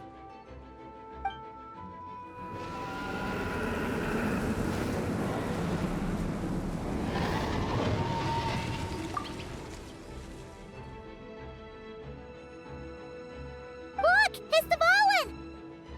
Is it just Paimon, or does he look way worse than back then? You're right. The corruption has spread throughout his entire body. If we had failed to purify him in real life, I imagine this is what would have become of him. Wait! It looks like something's falling!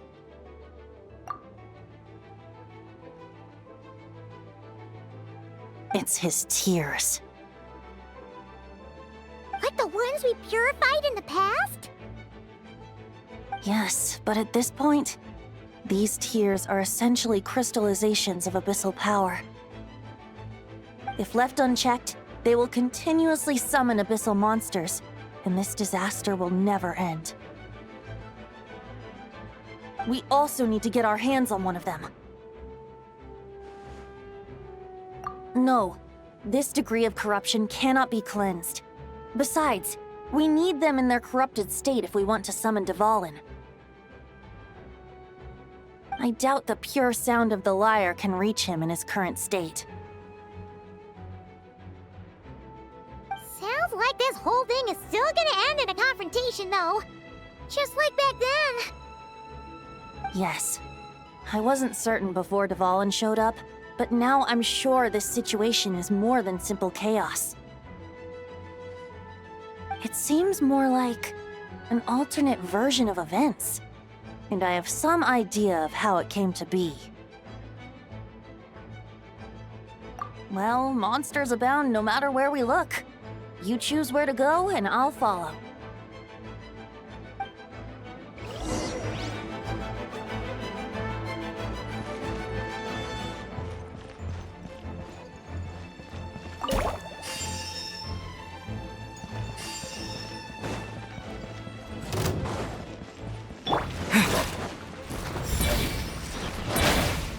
Think you can get away? Let's play!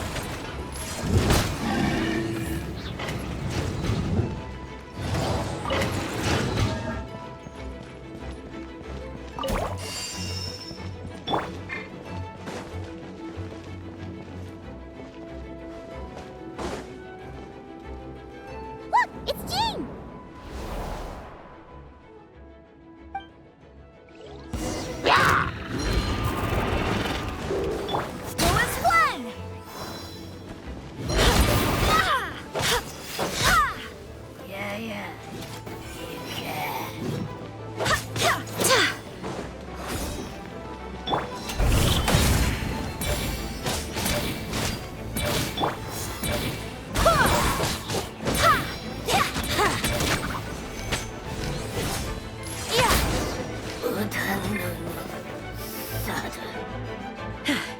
Thanks for the help. I know everything we encounter in this bubble is imaginary, but these monsters sure fight like the real thing. It's a bit too true to life. Don't worry. As long as we collect Dvalin's tears, we can use this abyssal power to our advantage. I see. In that case, let's get moving. Have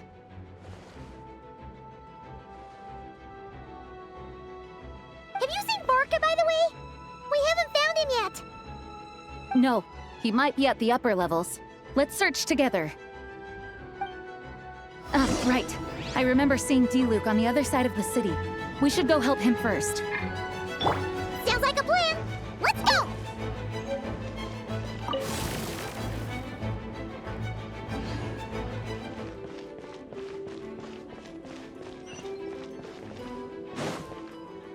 Hey, D-Luke is over there!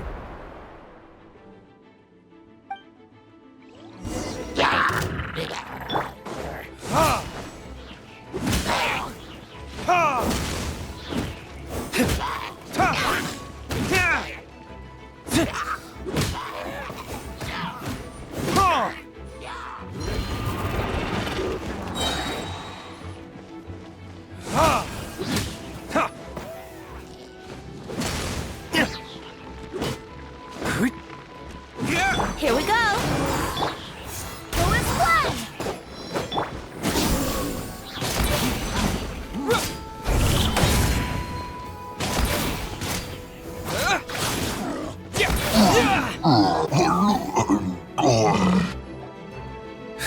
Made it.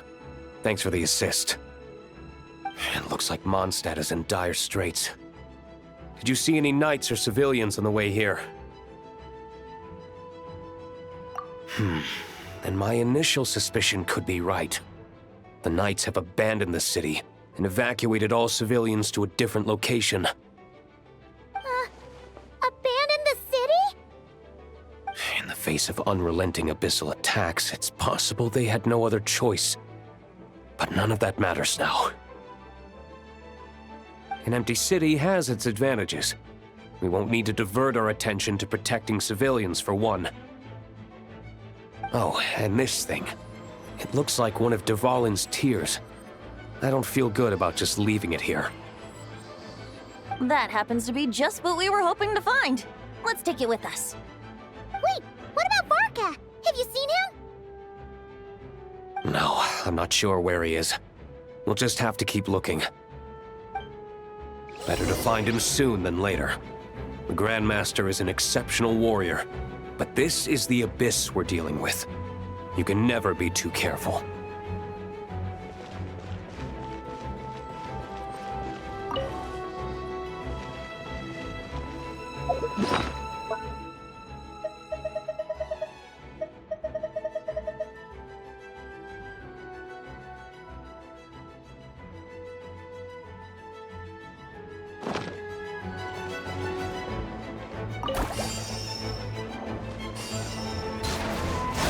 Here we go!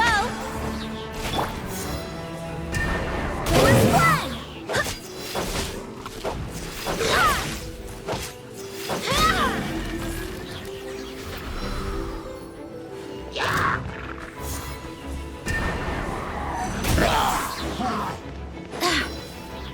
Brace yourselves!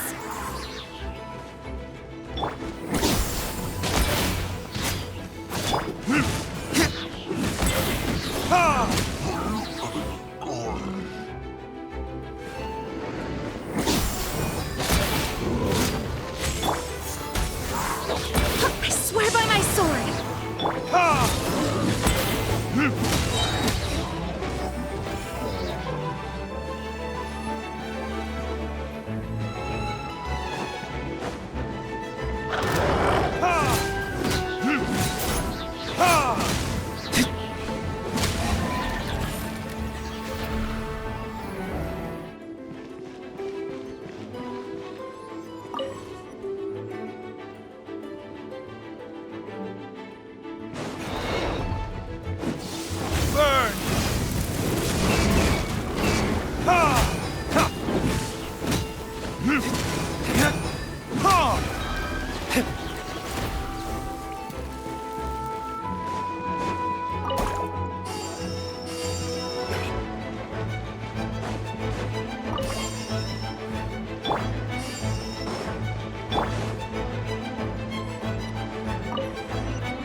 The Grandmaster should be over there.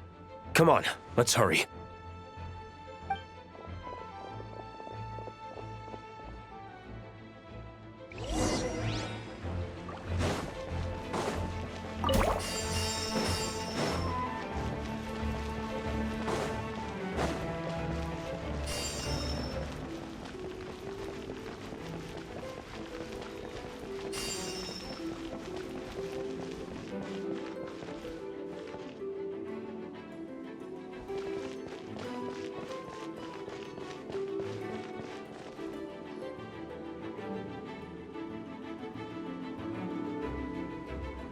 We're here to help.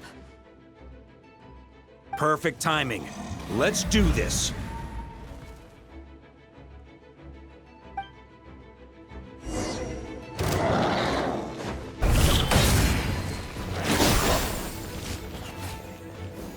Wind, hear me.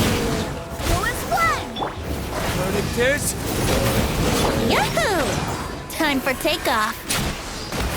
Maria sweeping in!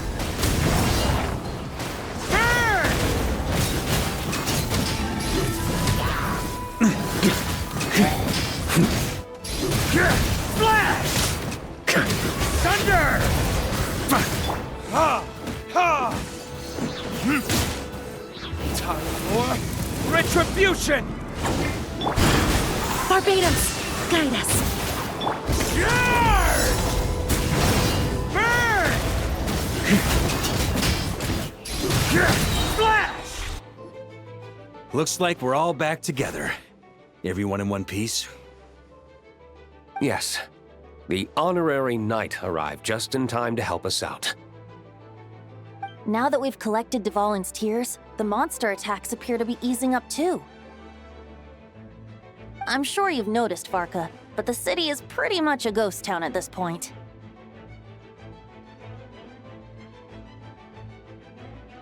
Yeah, we should get out of here. No sense wasting our strength.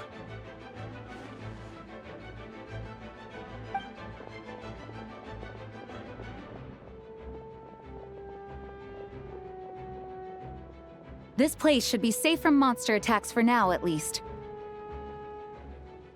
Anyone there? The communication function bugged out again. Do you copy? It's me, Nicole. Alice just got back too. Yeah, we can hear you now! What's going on? When designing this experience, we cut out the part where the traveler cleanses the abyssal power, and we didn't think to replace it with a different sequence of events. I think what we're witnessing is a direct result of that. Alice and I thought the events in the bubble would be independent from each other. But since the magic is contained in one place, it appears a casual link has formed between all the events within it. And so, because Dvalin was never purified, we've encountered a major bug. I knew it. So, what we're witnessing now is like an alternate version of events where the honorary knight never appeared in Mondstadt. Wait, but even if the traveler never showed up, you could have done something, right, Venti? The Abyss is a far greater enemy than one person can face. I could have handled that specific situation, sure, but it wouldn't have gone quite so well. If I'm not mistaken, you've seen how that version of the story goes yourself, right, Varka? Through the mage's scryglass? Yeah, it was a kind of prophecy. It felt so real, I doubt I could ever forget it. In the end, you were able to seal Dvalin away, but you were wounded in the process. But if Dvalin was sealed, how did things get to this point? Because a seal doesn't solve the root problem.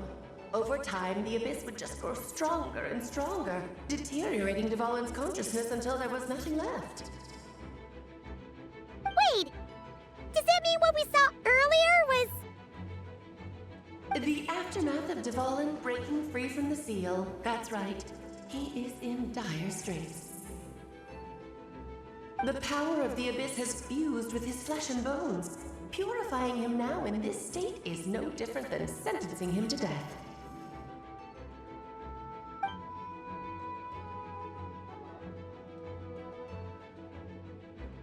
So, if we want to resolve this crisis, we have to kill Dvalin. I know that sounds intense, but remember, this is a fictional world. The real Dvalin is right as rain and a lot more mellow than this one, that's for sure. We have our solution, so let's hop to it. Should be a piece of cake for a group like this.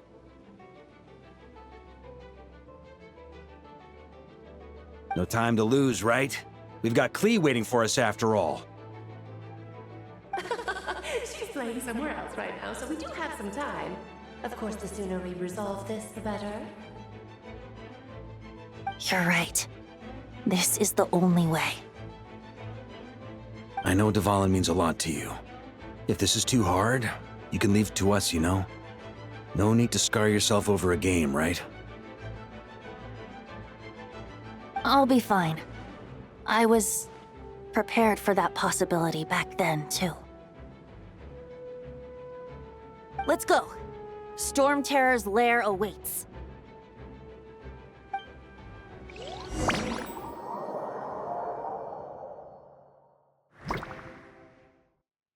This is it. Ready, everyone? More than. of course. I just hope I learned a thing or two since the first time around. Ha! Guess I'm the newbie, huh? Good thing I'm a quick learner then. What about you, Traveler? This was your first big fight in Tibet. Were you nervous back then? How about now? I'm not nervous. We've all grown a lot since then. We overcame this challenge once, and we can do it again. Paimon believes in you! Then let the mournful cries of this lyre, tainted and defiled, summon a familiar now utterly warped.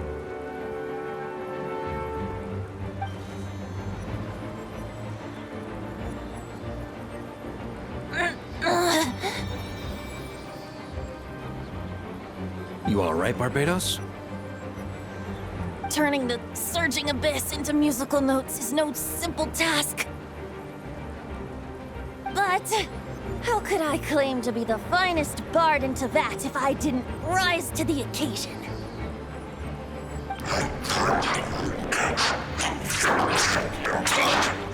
I have heard enough.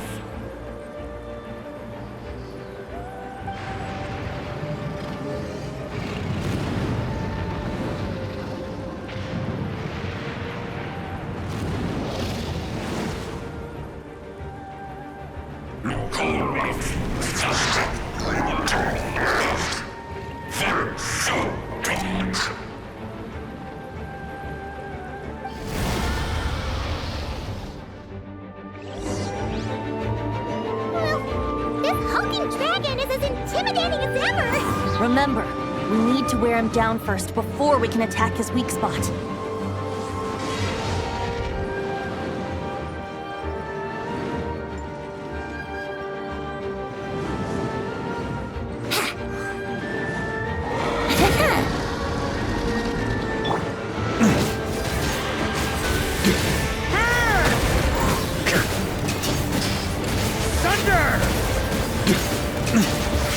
Now's our chance. Climb up and attack the abyssal core.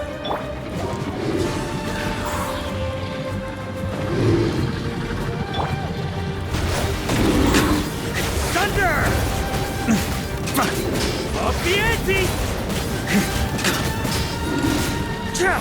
Thunder! Nice job! One more to go.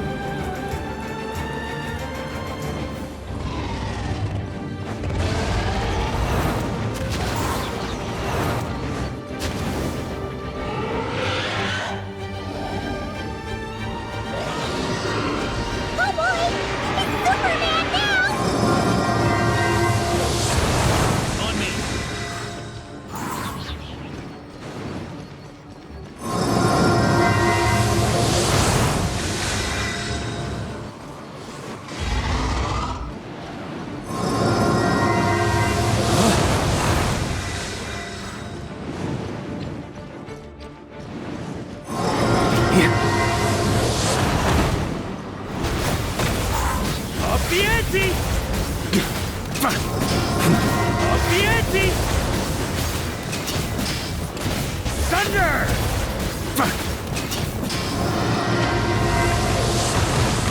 Brace yourselves.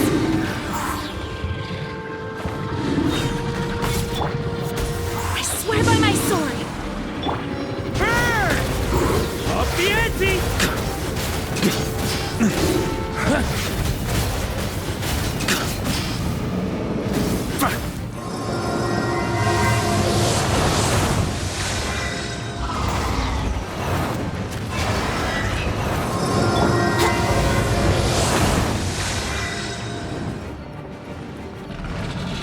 Time to switch positions.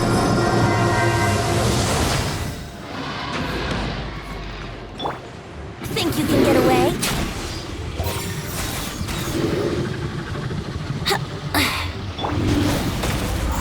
Thunder!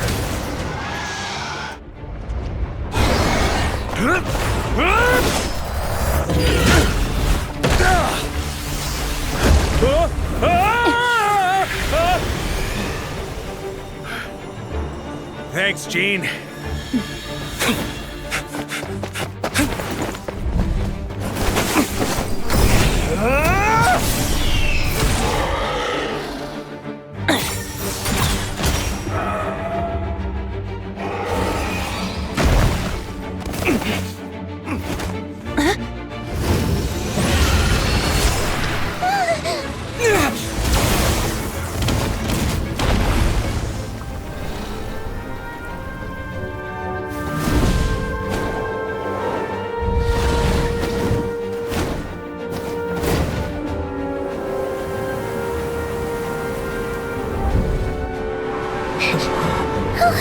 Dvalin, you're here! I follow the lyre's song, wherever it leads. Thank you. Looks like the mage's tale isn't over yet.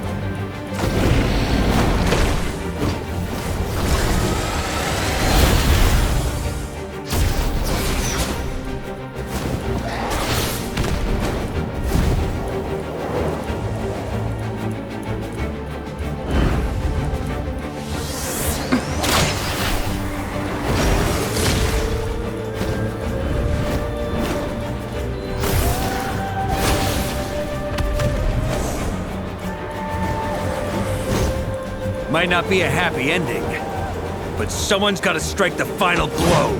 It's your turn to be the hero. I'll take knight over hero any day.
La la la!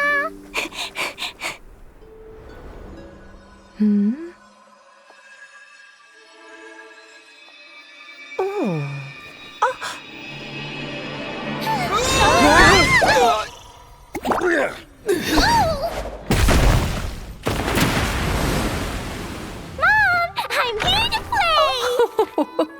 Huh?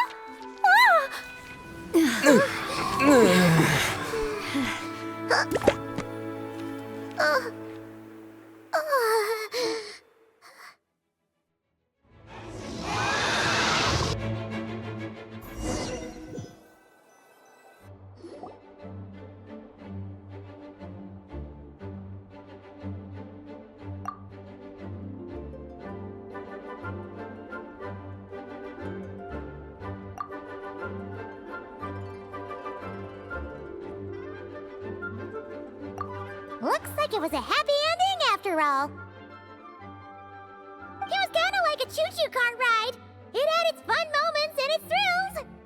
All in all, Paimon had a great time. Guess it wasn't without some collateral damage, though. Sorry about the window, Jean. It's fine. As long as the building itself is intact, I consider that a win. I'll arrange for the window to be replaced at a later date. In any case, we were lucky Dvalin arrived when he did. It would have been tricky to deal with a flying opponent otherwise. I suppose I could have created a gust of wind to whisk us up, but I'm not sure our gliders would have survived the process. Honestly, after everything we faced, I can't believe Alice still decided to bring Klee in there to play. She's a daring one, that's for sure. I mean, can we be certain there aren't other bugs that just haven't cropped up yet? I suppose that speaks to the confidence the mages have in their magical mastery. If I know Alice, the whole bubble could have been blown to bits, and Klee still wouldn't have had a single scratch. Her abilities do speak for themselves, I suppose. So, what now? Anyone down for a drink? My treat. Sounds like a great idea. But tonight it's on me. I happen to have a bottle of fine wine set aside just for the expedition team. Haha, even better. Count me in. Say no more! You had me at fine wine. All right, let's head over to my place then. You're coming too, right, Jean? I'm afraid not. There's still a lot of work to do. So what? The world's not gonna end if you push it off? Come on, we never get a chance like this. I suppose that wouldn't be a problem if you head back to headquarters with me after we're done and help make up the work. On second thought, how about you just join us when you're done with that? What about you, Honorary Knight? Gonna tag along? Okay, all's well that ends well, am I right? To the bar! Alice loves going to the library. Let's wait for her there.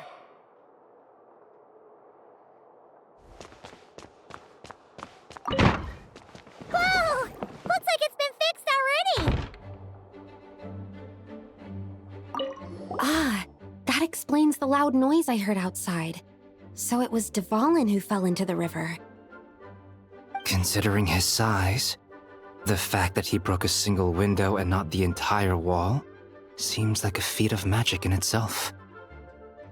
Thanks for helping with the repairs, you two. This place looks as good as new now. Does that count as a great feat of alchemy then?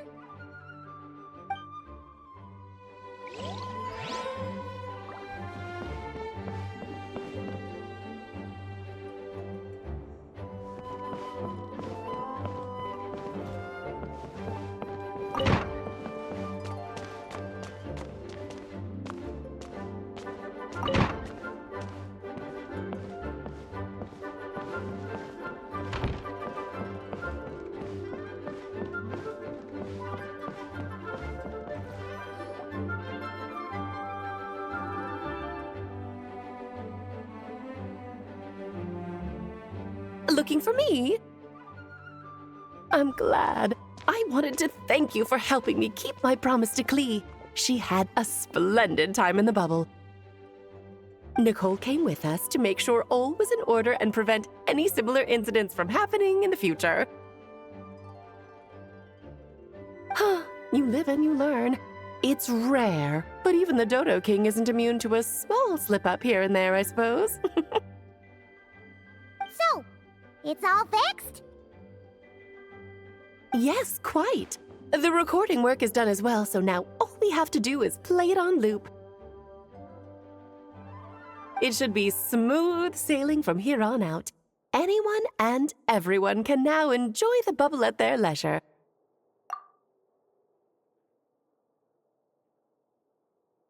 Nicole will keep an eye on them, of course.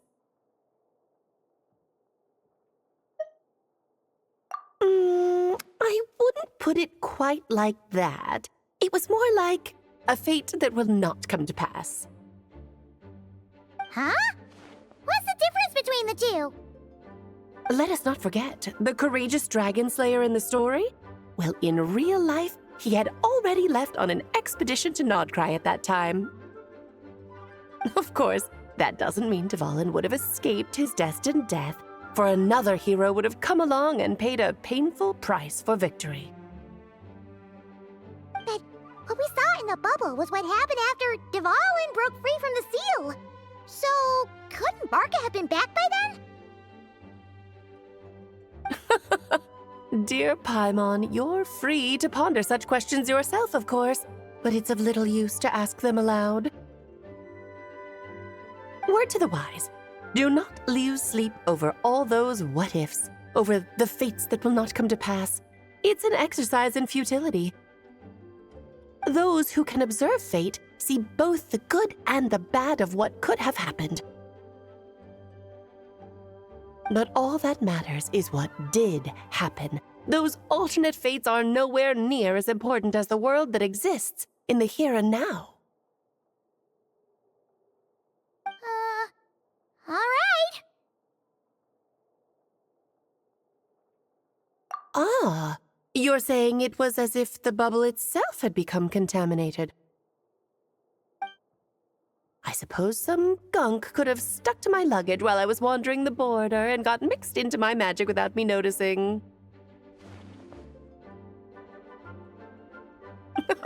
Just kidding. I would never be so careless. Your intuition is spot on, Traveler. What developed in the bubble was a nascent form of abyssal power that, if left unchecked, would evolve into the real thing. What? So it didn't come from outside? It just appeared out of thin air? The abyss is perilous, cunning, dangerous, obsessive, and most infuriating of all, a complete and utter mystery. I'm sure you've seen for yourself how complex it can be. The Hexen Circle has been observing its energies for a long time, and I think Barbalot's interpretation is the most accurate. The essence of the abyss lies in the hatred carried by all the fates that will not come to pass. This world is filled with conflicting elements. That one thing should happen signifies that a different possibility has been eliminated. These events can be small, almost trivial. I had Sweet Madame for lunch today, for instance. That means the Alice who chose tea break pancakes instead is no more. Of course, they can also be events that threaten the world, such as my friend Rhindotter's decision to tap into the abyss. In that instant, the tale of a future in which she remained pure was gone forever. So then, the question at the heart of it all is this: why must these fates be the ones to disappear? Paimon gets it. It's hatred that stems from not being chosen. Precisely. The magic we wove this time involved recreating the past. However, some of the variables we added allowed a certain amount of these unchosen fates to come very, very close to reality. And thus, the abyss showed its teeth. Of course, much like always, it is not existence that it seeks, but the destruction of all. In the end, though, it wasn't a huge issue. Things like this happen on the border all the time.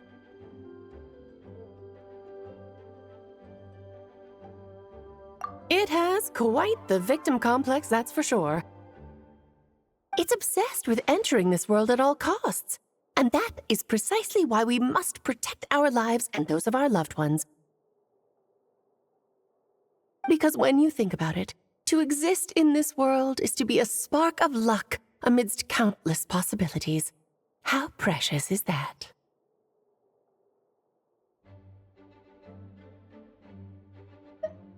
Ah, Alice, you're here. I'm truly sorry about this, but per the regulations of the Knights of Favonius, I'm afraid I must send you to confinement. Whatever for? Things turned out just fine with the magic bubble. Besides, if that's what this is about, shouldn't Nicole come along too? It's not about the bubble. We received word that a number of fish have been injured as a result of explosions near Starfell Lake. As I'm sure you're well aware, fish blasting is strictly prohibited. Oh dear. Run, Klee! Save yourself! She's already inside. Oh. Guess it's a day of first for the Dodo King, huh? Oh, farewell, forever traveler. You shall never see me again.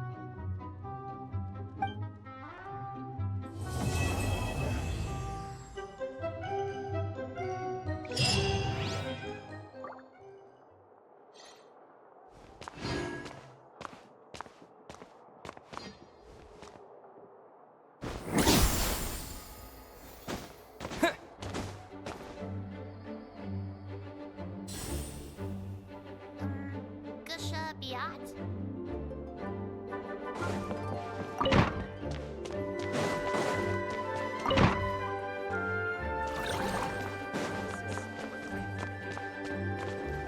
Here, I'll draw him for you. Look, this is the bad guy who made a whole bunch of trouble for Daddy. It's all his fault Daddy couldn't make it back this time. That big meanie. We should blow him up. That's right, he is a big meanie. But thanks to the honorary knight and his friends, he's not going to be much trouble anymore. Yay! The honorary knight is the best!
story has only just begun! Gather! Teamwork is dreamwork! Charge!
Hello there, Honorary Knight and the Helper in White. It's so nice to meet you, Honorary Knight and Lady Paimon. Glenfidia, at your service. Looks like you're in a good mood, Hertha. And nice to meet you, Glenfidia. By the looks of things, you're about ready to open? Indeed. Thanks to some help from the Angel's Share and the Cat's Tail, our drink stand is ready to go. Besides all the classics, we also mix cocktails to order, and are currently offering a limited-time delivery service. Cocktails? Do you remember that time we served as bartenders at the Angel's Share? And recently you've also shown off your skills at the flagship in Nokrai. We sure have come a long way, huh? The only thing is, our current drink selection is quite traditional, and it stopped feeling fresh long before the expedition began. To offer everyone some more exciting choices, we're planning to revamp our menu. But I need to get back to handling resident requests, and Glenfidia doesn't have much experience mixing drinks. Plus, we've got a whole bunch of outstanding delivery orders on hand. Honorary Knight, if you're free, could you maybe help us out for a while, just until my other squad gets back from the Stormbearer Mountains? You'll be amply compensated, of course, plus double pay for overtime, depending on your performance metrics. Paimon's not sure what performance metrics are, but she's happy to help with deliveries. As the best guide into that, Paimon needs to keep up with the changing times. Besides, this'll give her the chance to explore the city and stay up to date with all the recent goings-on. Working with you two is always such a breeze. I'll do my best to support Lady Paimon in any way I can. I'm very skilled when it comes to things like portioning out drinks. All right. Well, if you're ready too, then let's get to work.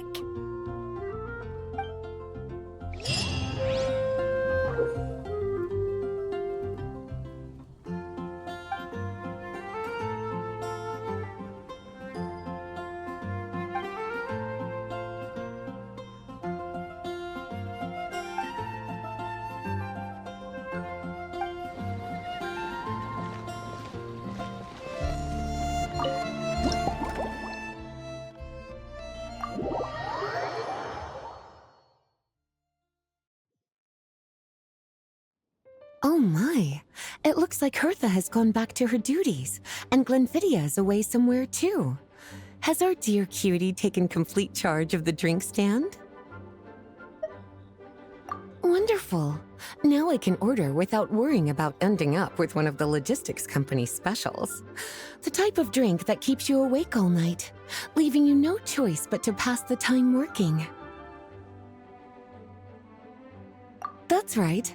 I'm just a carefree librarian now. If only there weren't so many people with overdue books, and I didn't have to go door to door to get them back. I would have dropped by to chat with you sooner, and try out your delightful creations, of course. Let me think. I don't really have a favorite drink. Just rustle me up something rejuvenating that'll lift my spirits.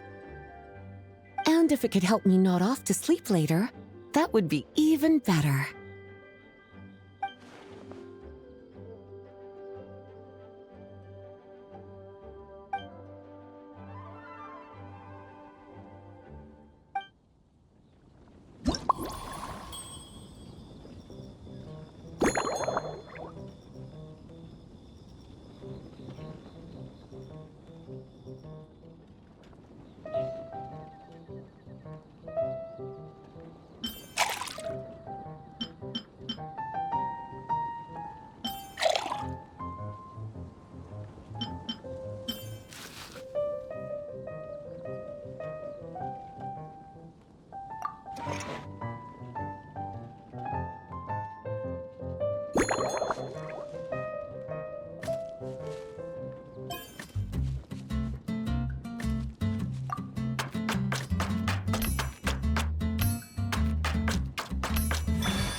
here's a snow-kissed dawn. Hope you like it. It's delicious, cutie.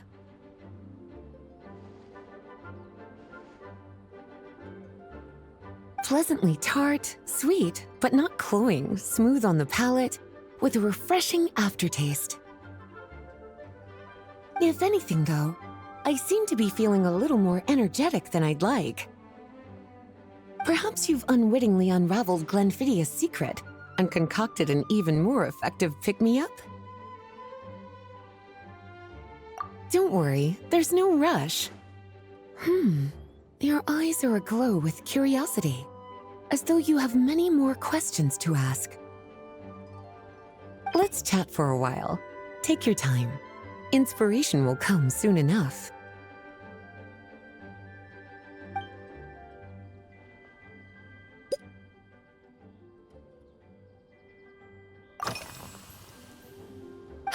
Since you're asking, it's been a bit of an unusual day.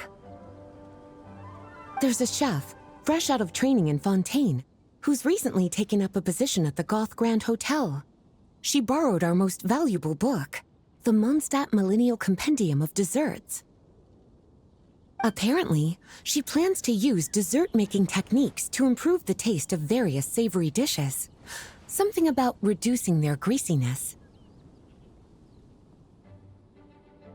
Indeed, and judging by the results, she rather overdid it with the caramel sauce. What should have been fragrant meat slices ended up tasting nauseatingly sweet. Caramel sauce is such a fantastic ingredient, you know? It never fails to please when added to drinks. Sometimes I even add a spoonful to my afternoon tea. Improving food, I suppose, isn't always about being as creative as possible.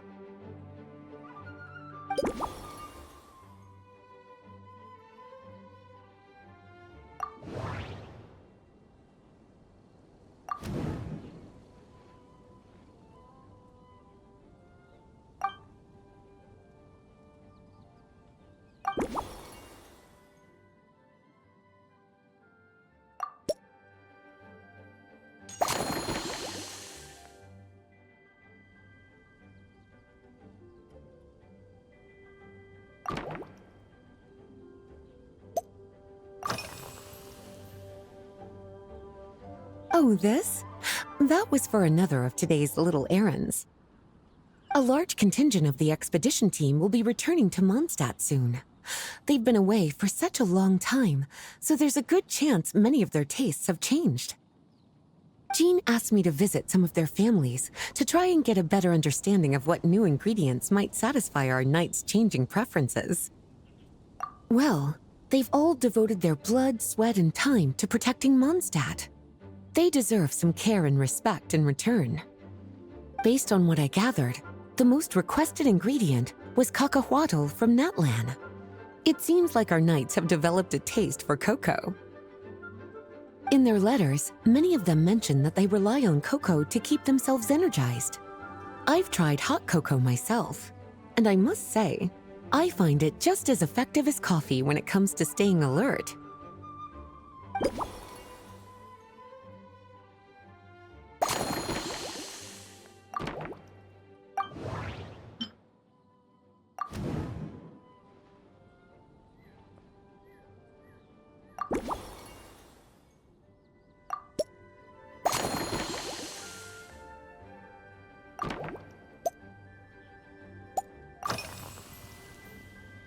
Lately?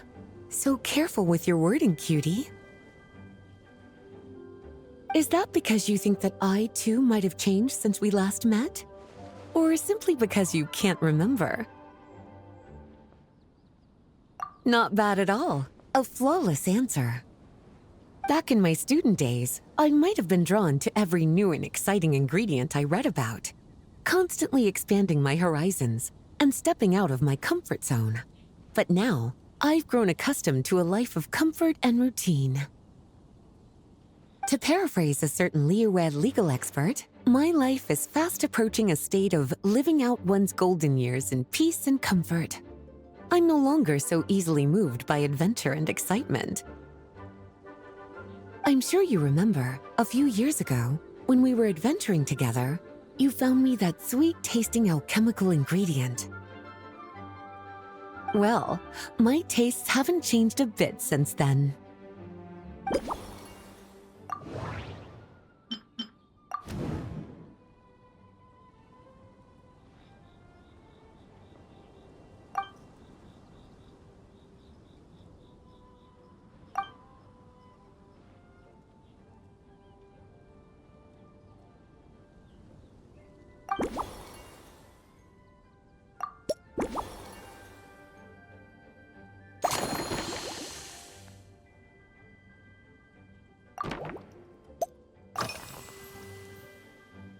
Surely you're not suggesting I'd take this opportunity to sneak off on a little countryside wander? You caught me. My investigations into Mondstadt's lesser-known drinks took me to Dawn Winery, where I had a little chat with the head housemaid, Adelind. On my way back, I ran into Emmetal out on patrol. She'd encountered some monsters she didn't know how to deal with, and in her desperation, asked for my help. I accompanied her on a detour to Wolvendom to teach some raving hounds a lesson. It's been a while since I've had such an invigorating workout.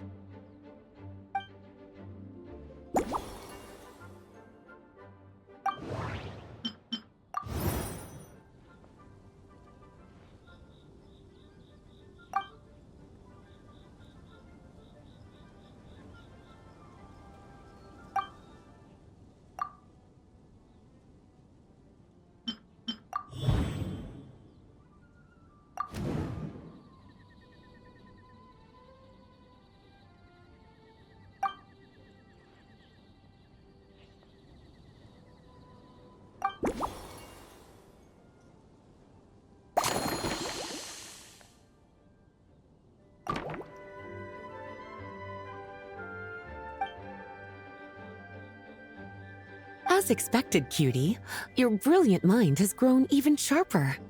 Just a few gentle hints were all you needed to light that special spark of inspiration.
Finished! A new creation, custom made for you.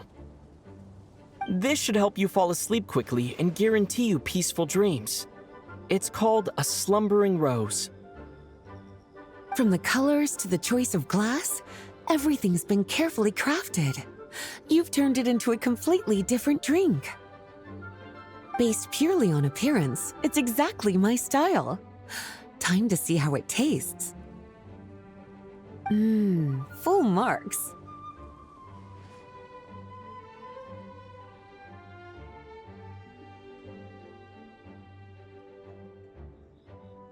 It's like savoring an exquisite dessert before taking a stroll along the shore of Cider Lake, with a gentle breeze caressing your skin, relaxed and at ease. I no longer feel drained of energy, but neither am I overstimulated. I'm actually starting to feel a little sleepy. As a bedtime drink, this is pure perfection. So good, in fact, that I feel like writing an article to extol the virtues of the slumbering rose. I can use it as an opportunity to crown you the new maestro of mixology. Speaking of lakeside strolls, why don't you join me next time there's a clear, warm day, when the sun is bright but not too harsh? Any walk would be more relaxing with you to talk to along the way, cutie. Then, when we get back, you could fix me up another glass of slumbering rose.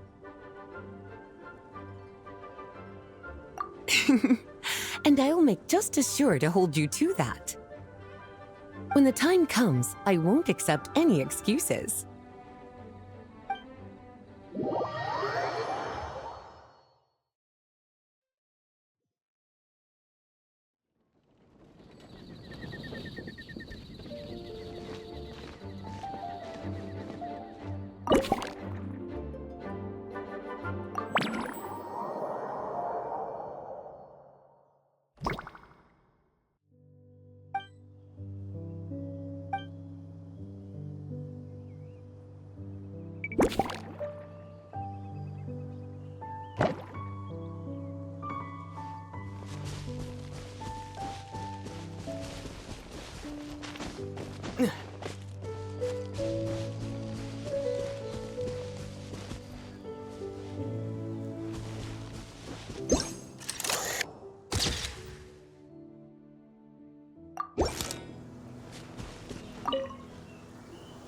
Razor? What are you doing here? And shouldn't this thing be in Wolvenden? Fiery woman came to take Lupical. I said no. She backed down, but then said I would do just as well. This sword is here, for now. I am here to protect it. Hold on, let Paimon get this straight. Alice was planning to bring Boreas here, but you stopped her. So, she took the illusion of the sword and left you to guard it instead. That would make the trial of Boreas the trial of Razor now, wouldn't it? We fight. I protect Lupical. Wow! Looks like Paimon's guess was spot on. Don't worry, Razor. No one's gonna take this sword. It's not even real. Not real? Alice's scheming claims another victim, huh? Let's take the photo and get Razor out of here.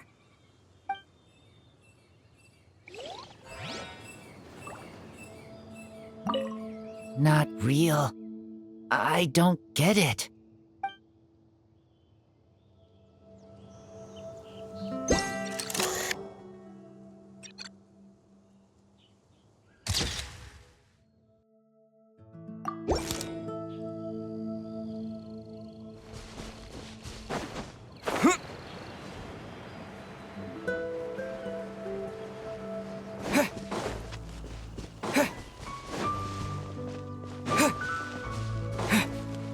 How about we explore the area ahead of us later?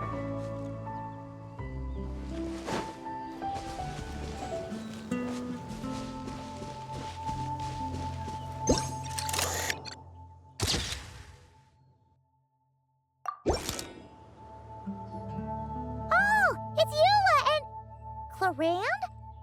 You're here in Mondstadt? Yes. I received an invitation to exchange swordsmanship techniques. I'd heard of the single-handed sword form of Favonius blade work. But, after crossing swords with Miss Eula, it turns out the Knights of Favonius are quite accomplished with the greatsword as well. You're quite an accomplished swordsman yourself.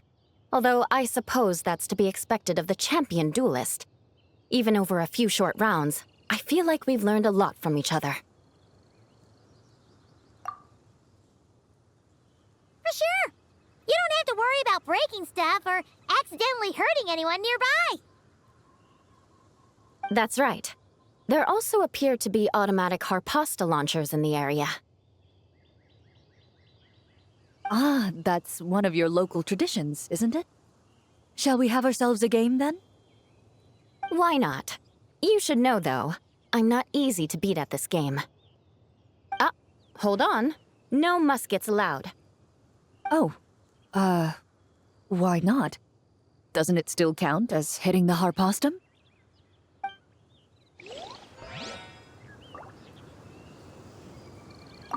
A sword's range is limited, though, so it wouldn't be fair. Ah, of course. Then you should use a gun as well. Voila, problem solved.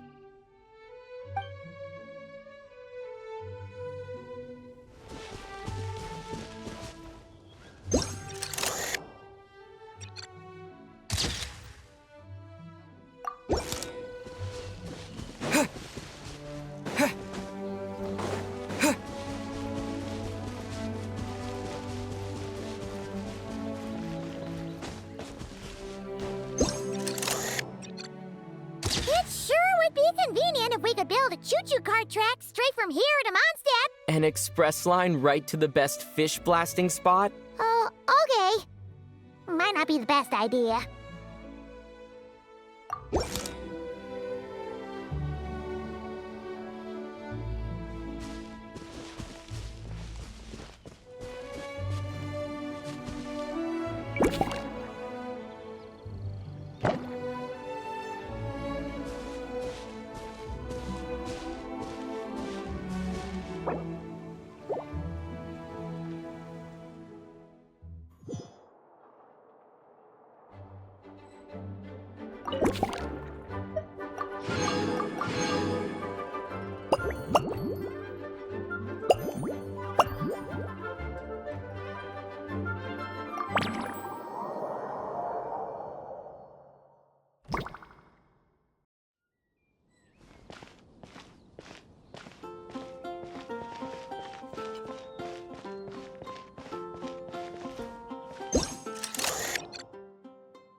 Hey there, friend.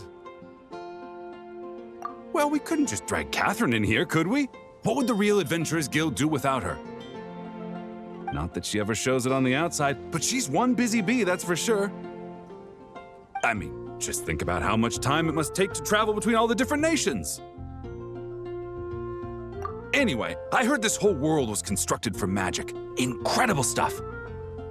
Even the books on this shelf are real. Not a single prop to be found. I really gotta take a better look around once this gig's done. Not today, I'm afraid. The funds I need haven't transferred in yet. Once I've earned enough more from this trip, I'll open up shop at the usual spot.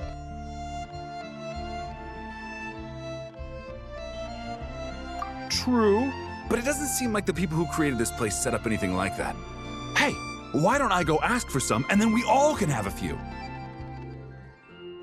Huh. But could we even take them back into the real world? Well, that's the question.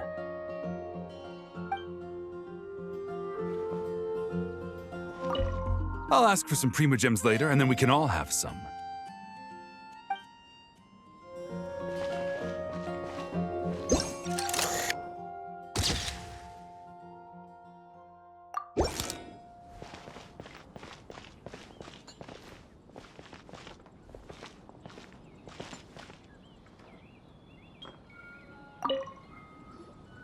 So that's where it was. Diona? What are you doing here? It's my first time seeing these little guys. They're from that land, right? They're so cute. Alice put a version of the cat's tail here and asked me to run it. It has the setup I'm used to and everything. Now, all I need to do is make some drinks. And you know what? This is the perfect chance to change all the ingredients to super weird stuff. I'll get people to lose interest for sure. Looks like your campaign is going strong, huh? Even out here. Of course, the only thing missing is the cats, actually. They seem to prefer the real cat's tail. But that's not a huge surprise. Cats are sensitive about where they live. Even if the place looks exactly the same, they'll know something's off. So, Alice said she would find different staff instead. And then these little saurians appeared. Aww. Bennett gave me a few pointers on how to get along with them. Turns out, there's not a huge difference between them and a cat or a dog. Hey! Then you should call this place the Saurian's Tail instead!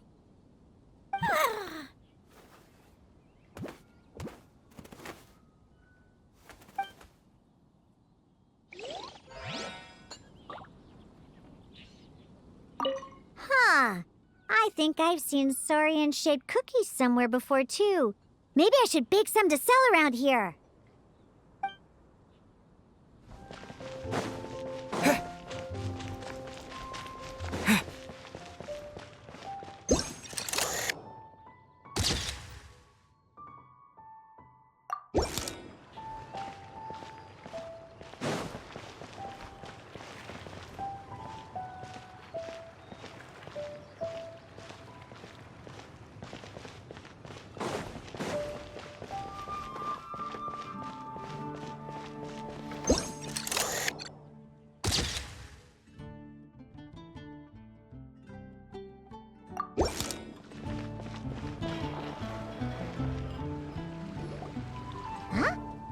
Weird. Did Mondstadters always raise boars around here? Found it! Barbara, over here! Coming! Oh, how did this happen? Barbara and I were just grabbing some food at Good Hunter. But then, how do I even put this? The sweet madame and sticky honey roast we ordered came to life. Sorry, what? That's right. I managed to catch the sweet madame earlier. Come on, let's wrangle this thing so we can head back and eat. Wait, what? Uh-oh. What is it? More pigeons and forest boars! The rest of our lunch is making a break for it!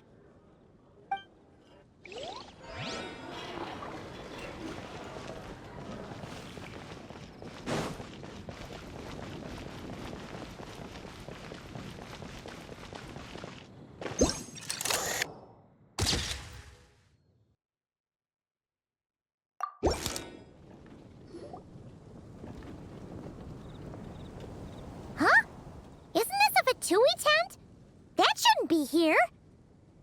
Wait, but there are always those two Fatui around here chatting about stuff. You've noticed them too?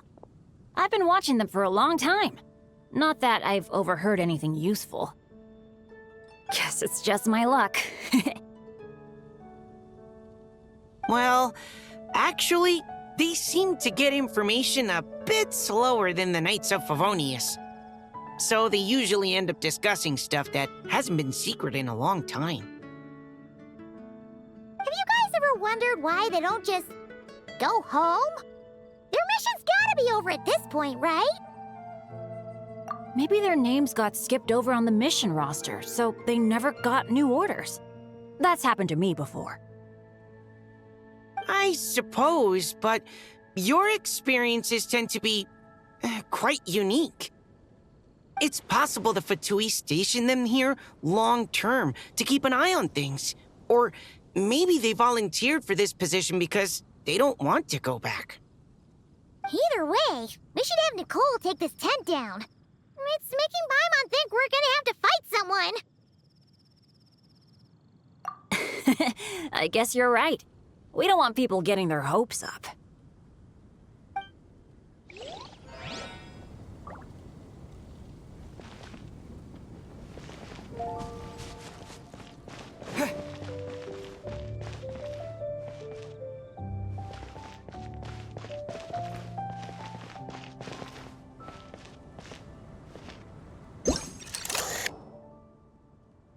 Huh?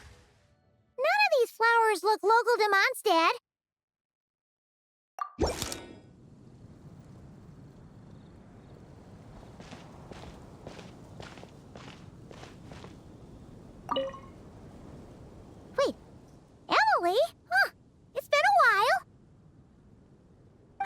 too? Looking to buy some flowers? Yes, I came to Mondstadt to collect a few samples for new scent ideas, but I wasn't finding anything. Then, this lady who called herself a mage told me she had a bunch of rare plants she was sure I'd never seen before. All I have to do is manage this flower shop, and I get to research these plants all I want. Nice! That should help you come up with something new for sure. If there's one trait they have in common, I think it would be the feeling of summer. Refreshing and clear, cutting through the full-bodied and dreamlike floral notes. I certainly have a lot to research, so I think I'll be here for a while. Did you need anything? We're looking for things in here that are different from the real Mondstadt. Do you mind if we take a few pictures of these plants? Hey, since you like them so much, why don't we ask Nicole if you could preserve them in some way? Really? That would be amazing. This is my payment after all.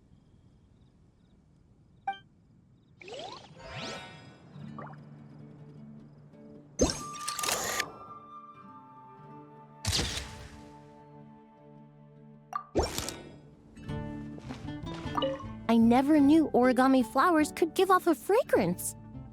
Fascinating.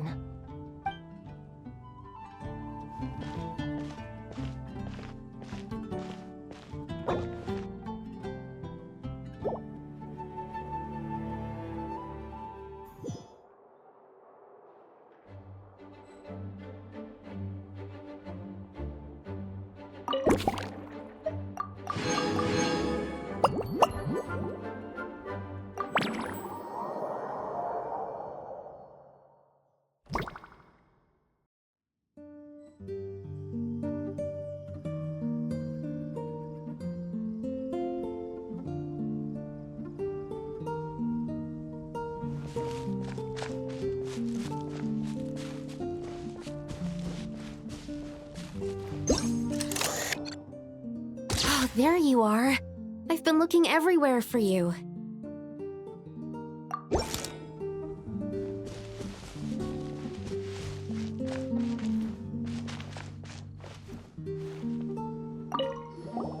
Something wrong, Sucrose? Oh, no. I was just looking for a piece of alchemy equipment we needed for the event. Master Albedo has always been careful with our costs. We maximize the use of every piece of lab equipment we have. So if something hasn't been used in a while, it's usually pretty old. Take this, for example. We've used it a few times before, but we found the effectiveness and ease of use somewhat lacking, so it was sidelined quite quickly. According to the mages, it was meant to be placed in the city, but it went missing after being tossed into the magic bubble. Luckily, I found it. I just don't know why it ended up here of all places. Well, all that matters is that you found it in the end, right? We'll contact Nicole and get her to send it back to the right spot. Great. Thank you so much.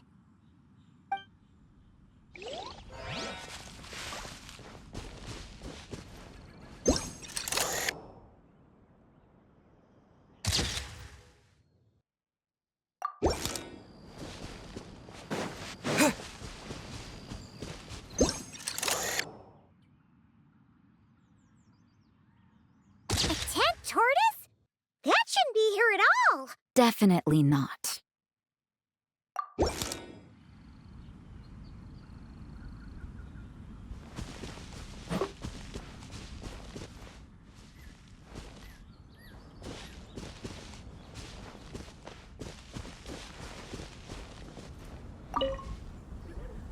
Wow!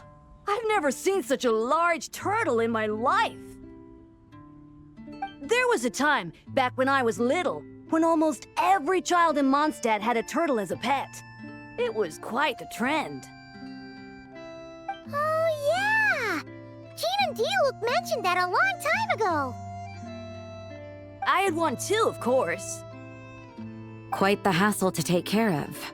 Small pets like that always are.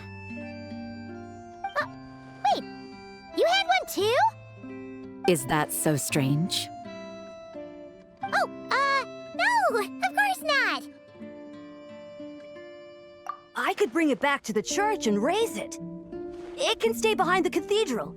I'll even build it a pool. Can't be too hard to raise, right? It looks like a tough cookie. Not happening. The next thing you know, you'll have an invasive species on your hands. Just tell that mage to put it back where she found it. Guess that's for the best.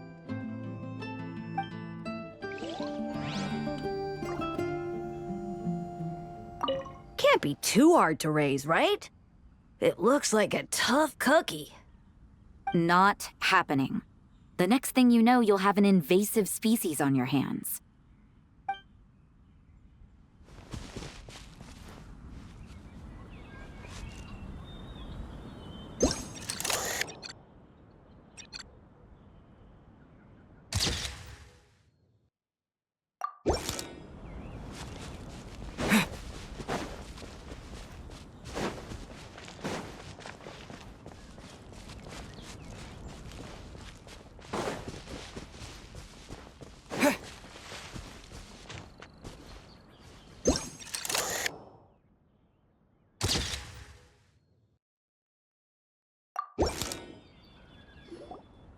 Another tent? Huh. This one's kinda nostalgic too. It's here because I refused to let that mage use my house as her playground. But we still needed an additional rest area for the guests, so we set up this tent instead. Huh. Looks like we can use this device to keep in touch with the mages or get some hints. Kinda like we were able to do back then, remember? Now that you mention it, the arrangement is almost identical. Nights on vacation, summer, the sea, and a small little wave rider. It's all taking me back. However, you're forgetting about the part where we were stranded on a deserted island and couldn't even make it across the water. That's what stuck with me the most. Oh, I remember. At least I wasn't dead weight in that situation. Fun times, huh? So, the mages prepared this stuff then. Guess we should take a picture and go check in with them. Be my guest. You know, the expedition in Nodcry is coming to an end, but knowing Grandmaster Varka, I imagine there will be another chance to set off in the near future. Not that I'm extending an invitation. I'm just mentioning the possibility, that's all. That's our honorary knight. No matter the mission, you always have a place among our ranks. Come talk to me when you do have an official invitation, then. I have other things to do in the meantime. The intel I have on hand is pulling me in 100 different directions, but unfortunately, time off isn't one of them.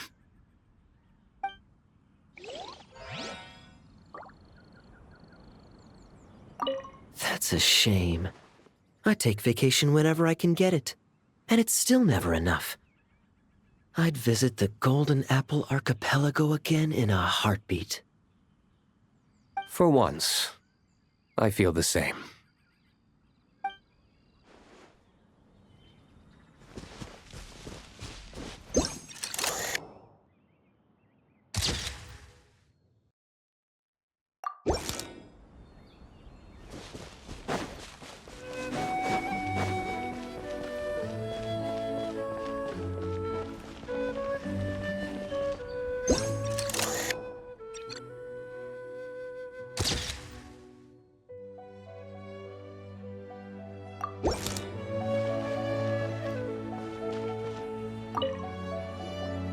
I heard this thing was terribly ineffective when first invented.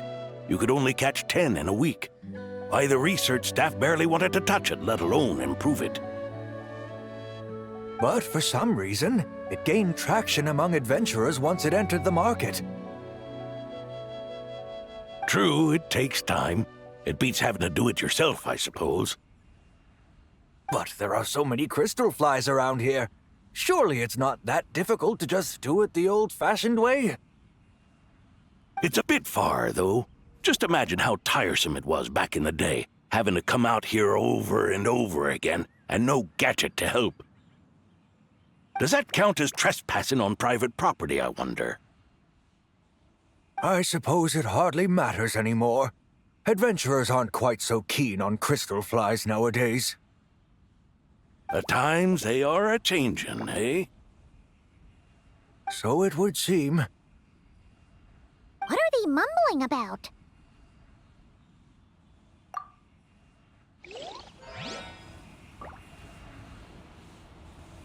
The times they are a-changin'.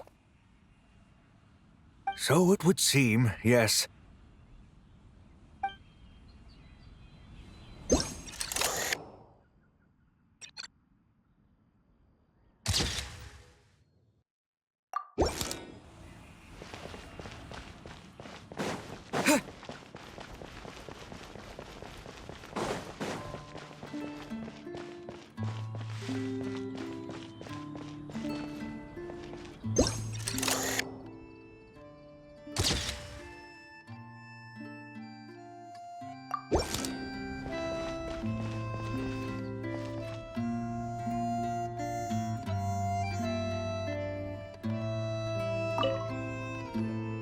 Such a succulent fragrance of grapes. Ah, this place is heaven. Had I a mouth that could move, I doubt I could resist eating them right off the vine. This is awesome. Whoever lives in here must be a person of means indeed. Even in a storybook world like Simulonka, we could never afford such a big estate. Wait, but this is a world inside a story too, isn't it? Oh, hello! Is something wrong? My apologies, but the event taking place at Dawn Winery is not open to the public quite yet. Allow me to show you around a different area. Ah, I see. That's unfortunate. Oh, it's Noelle! Hey there! Oh, hello, you two. Well, Miss Alice thought things might get complicated around here, so she said she needed someone capable who could get the job done.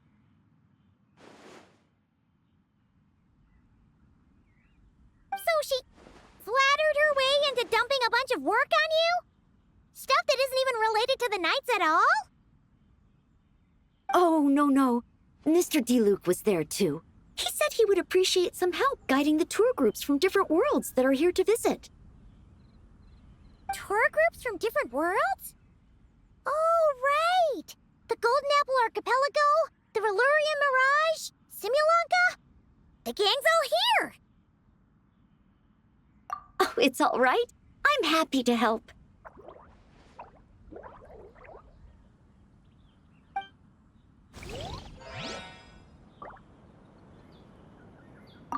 Please head this way, everyone, and we'll get the tour started.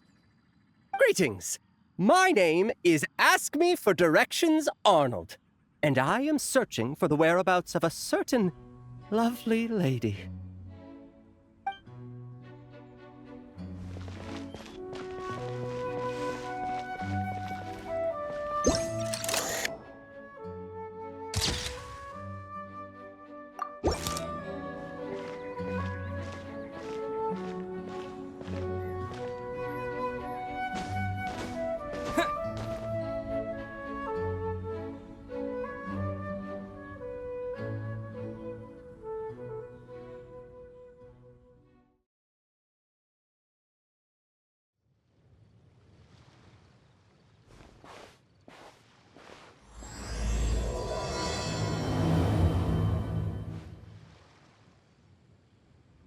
Remembers, there used to be hydro slime hiding here, but it's gotta be gone now, right?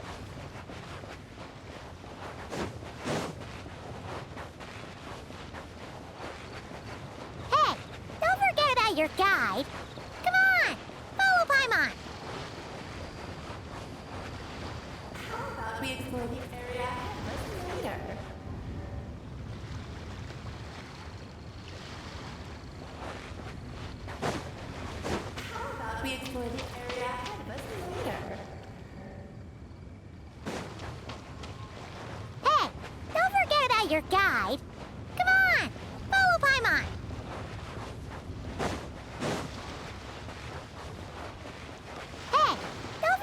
your guide.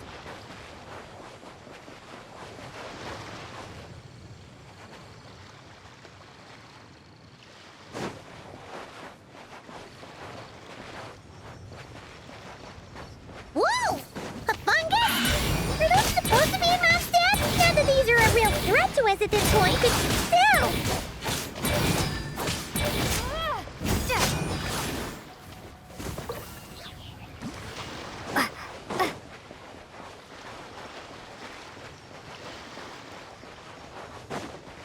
Is something wrong with this waypoint? I'm not sure.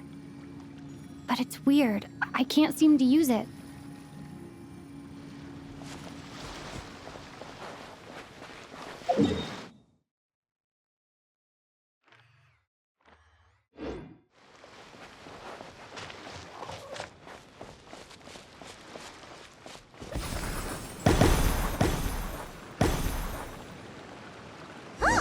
Fireworks!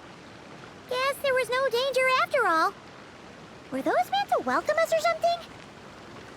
Anyway, we should be good here. Let's keep going.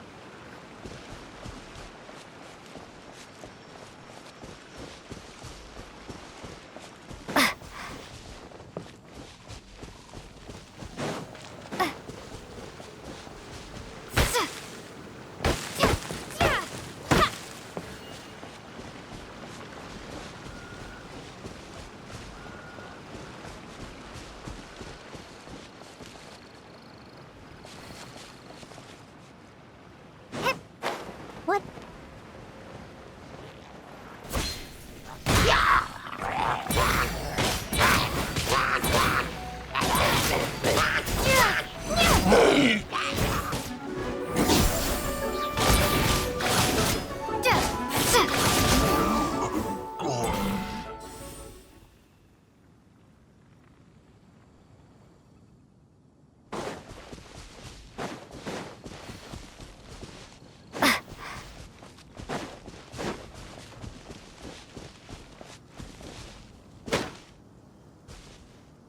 Huh. What was it Paimon said back then? Ah, right! Oh, wow!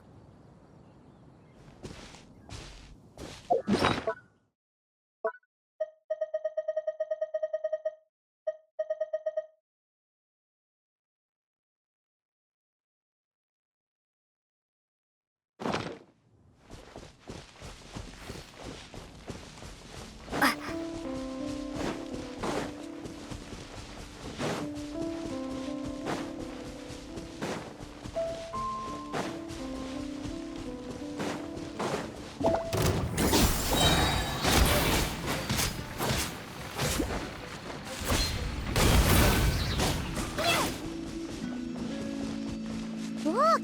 There really is something wrong with this statue of the Seven!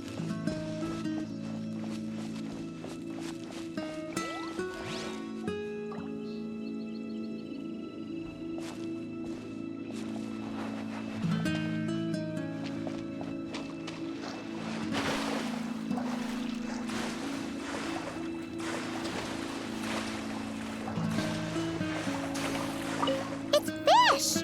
But it's so light! Huh. Wonder why?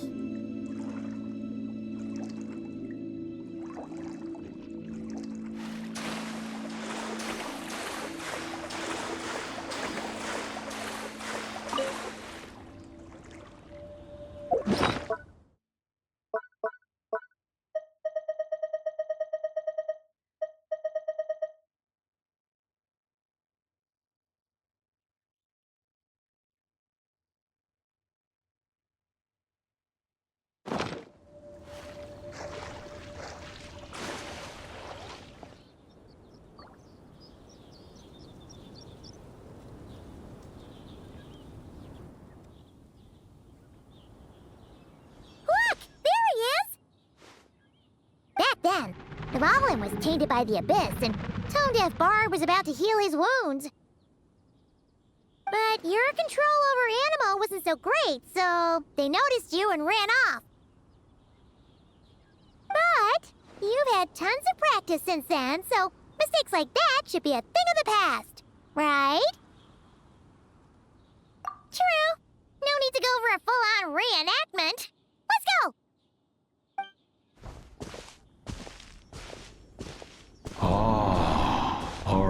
friends have arrived.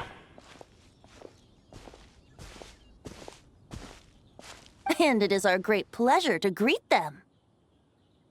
Welcome to Mondstadt, you two. The place where it all began.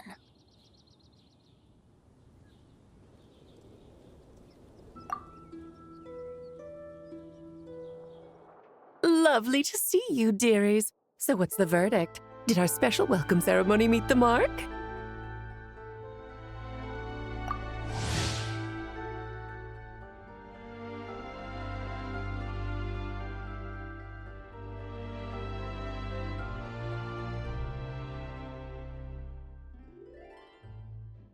The answer lies over here.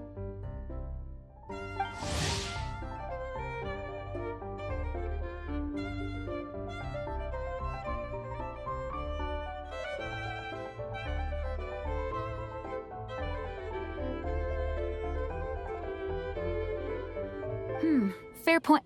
Huh? What's with that face?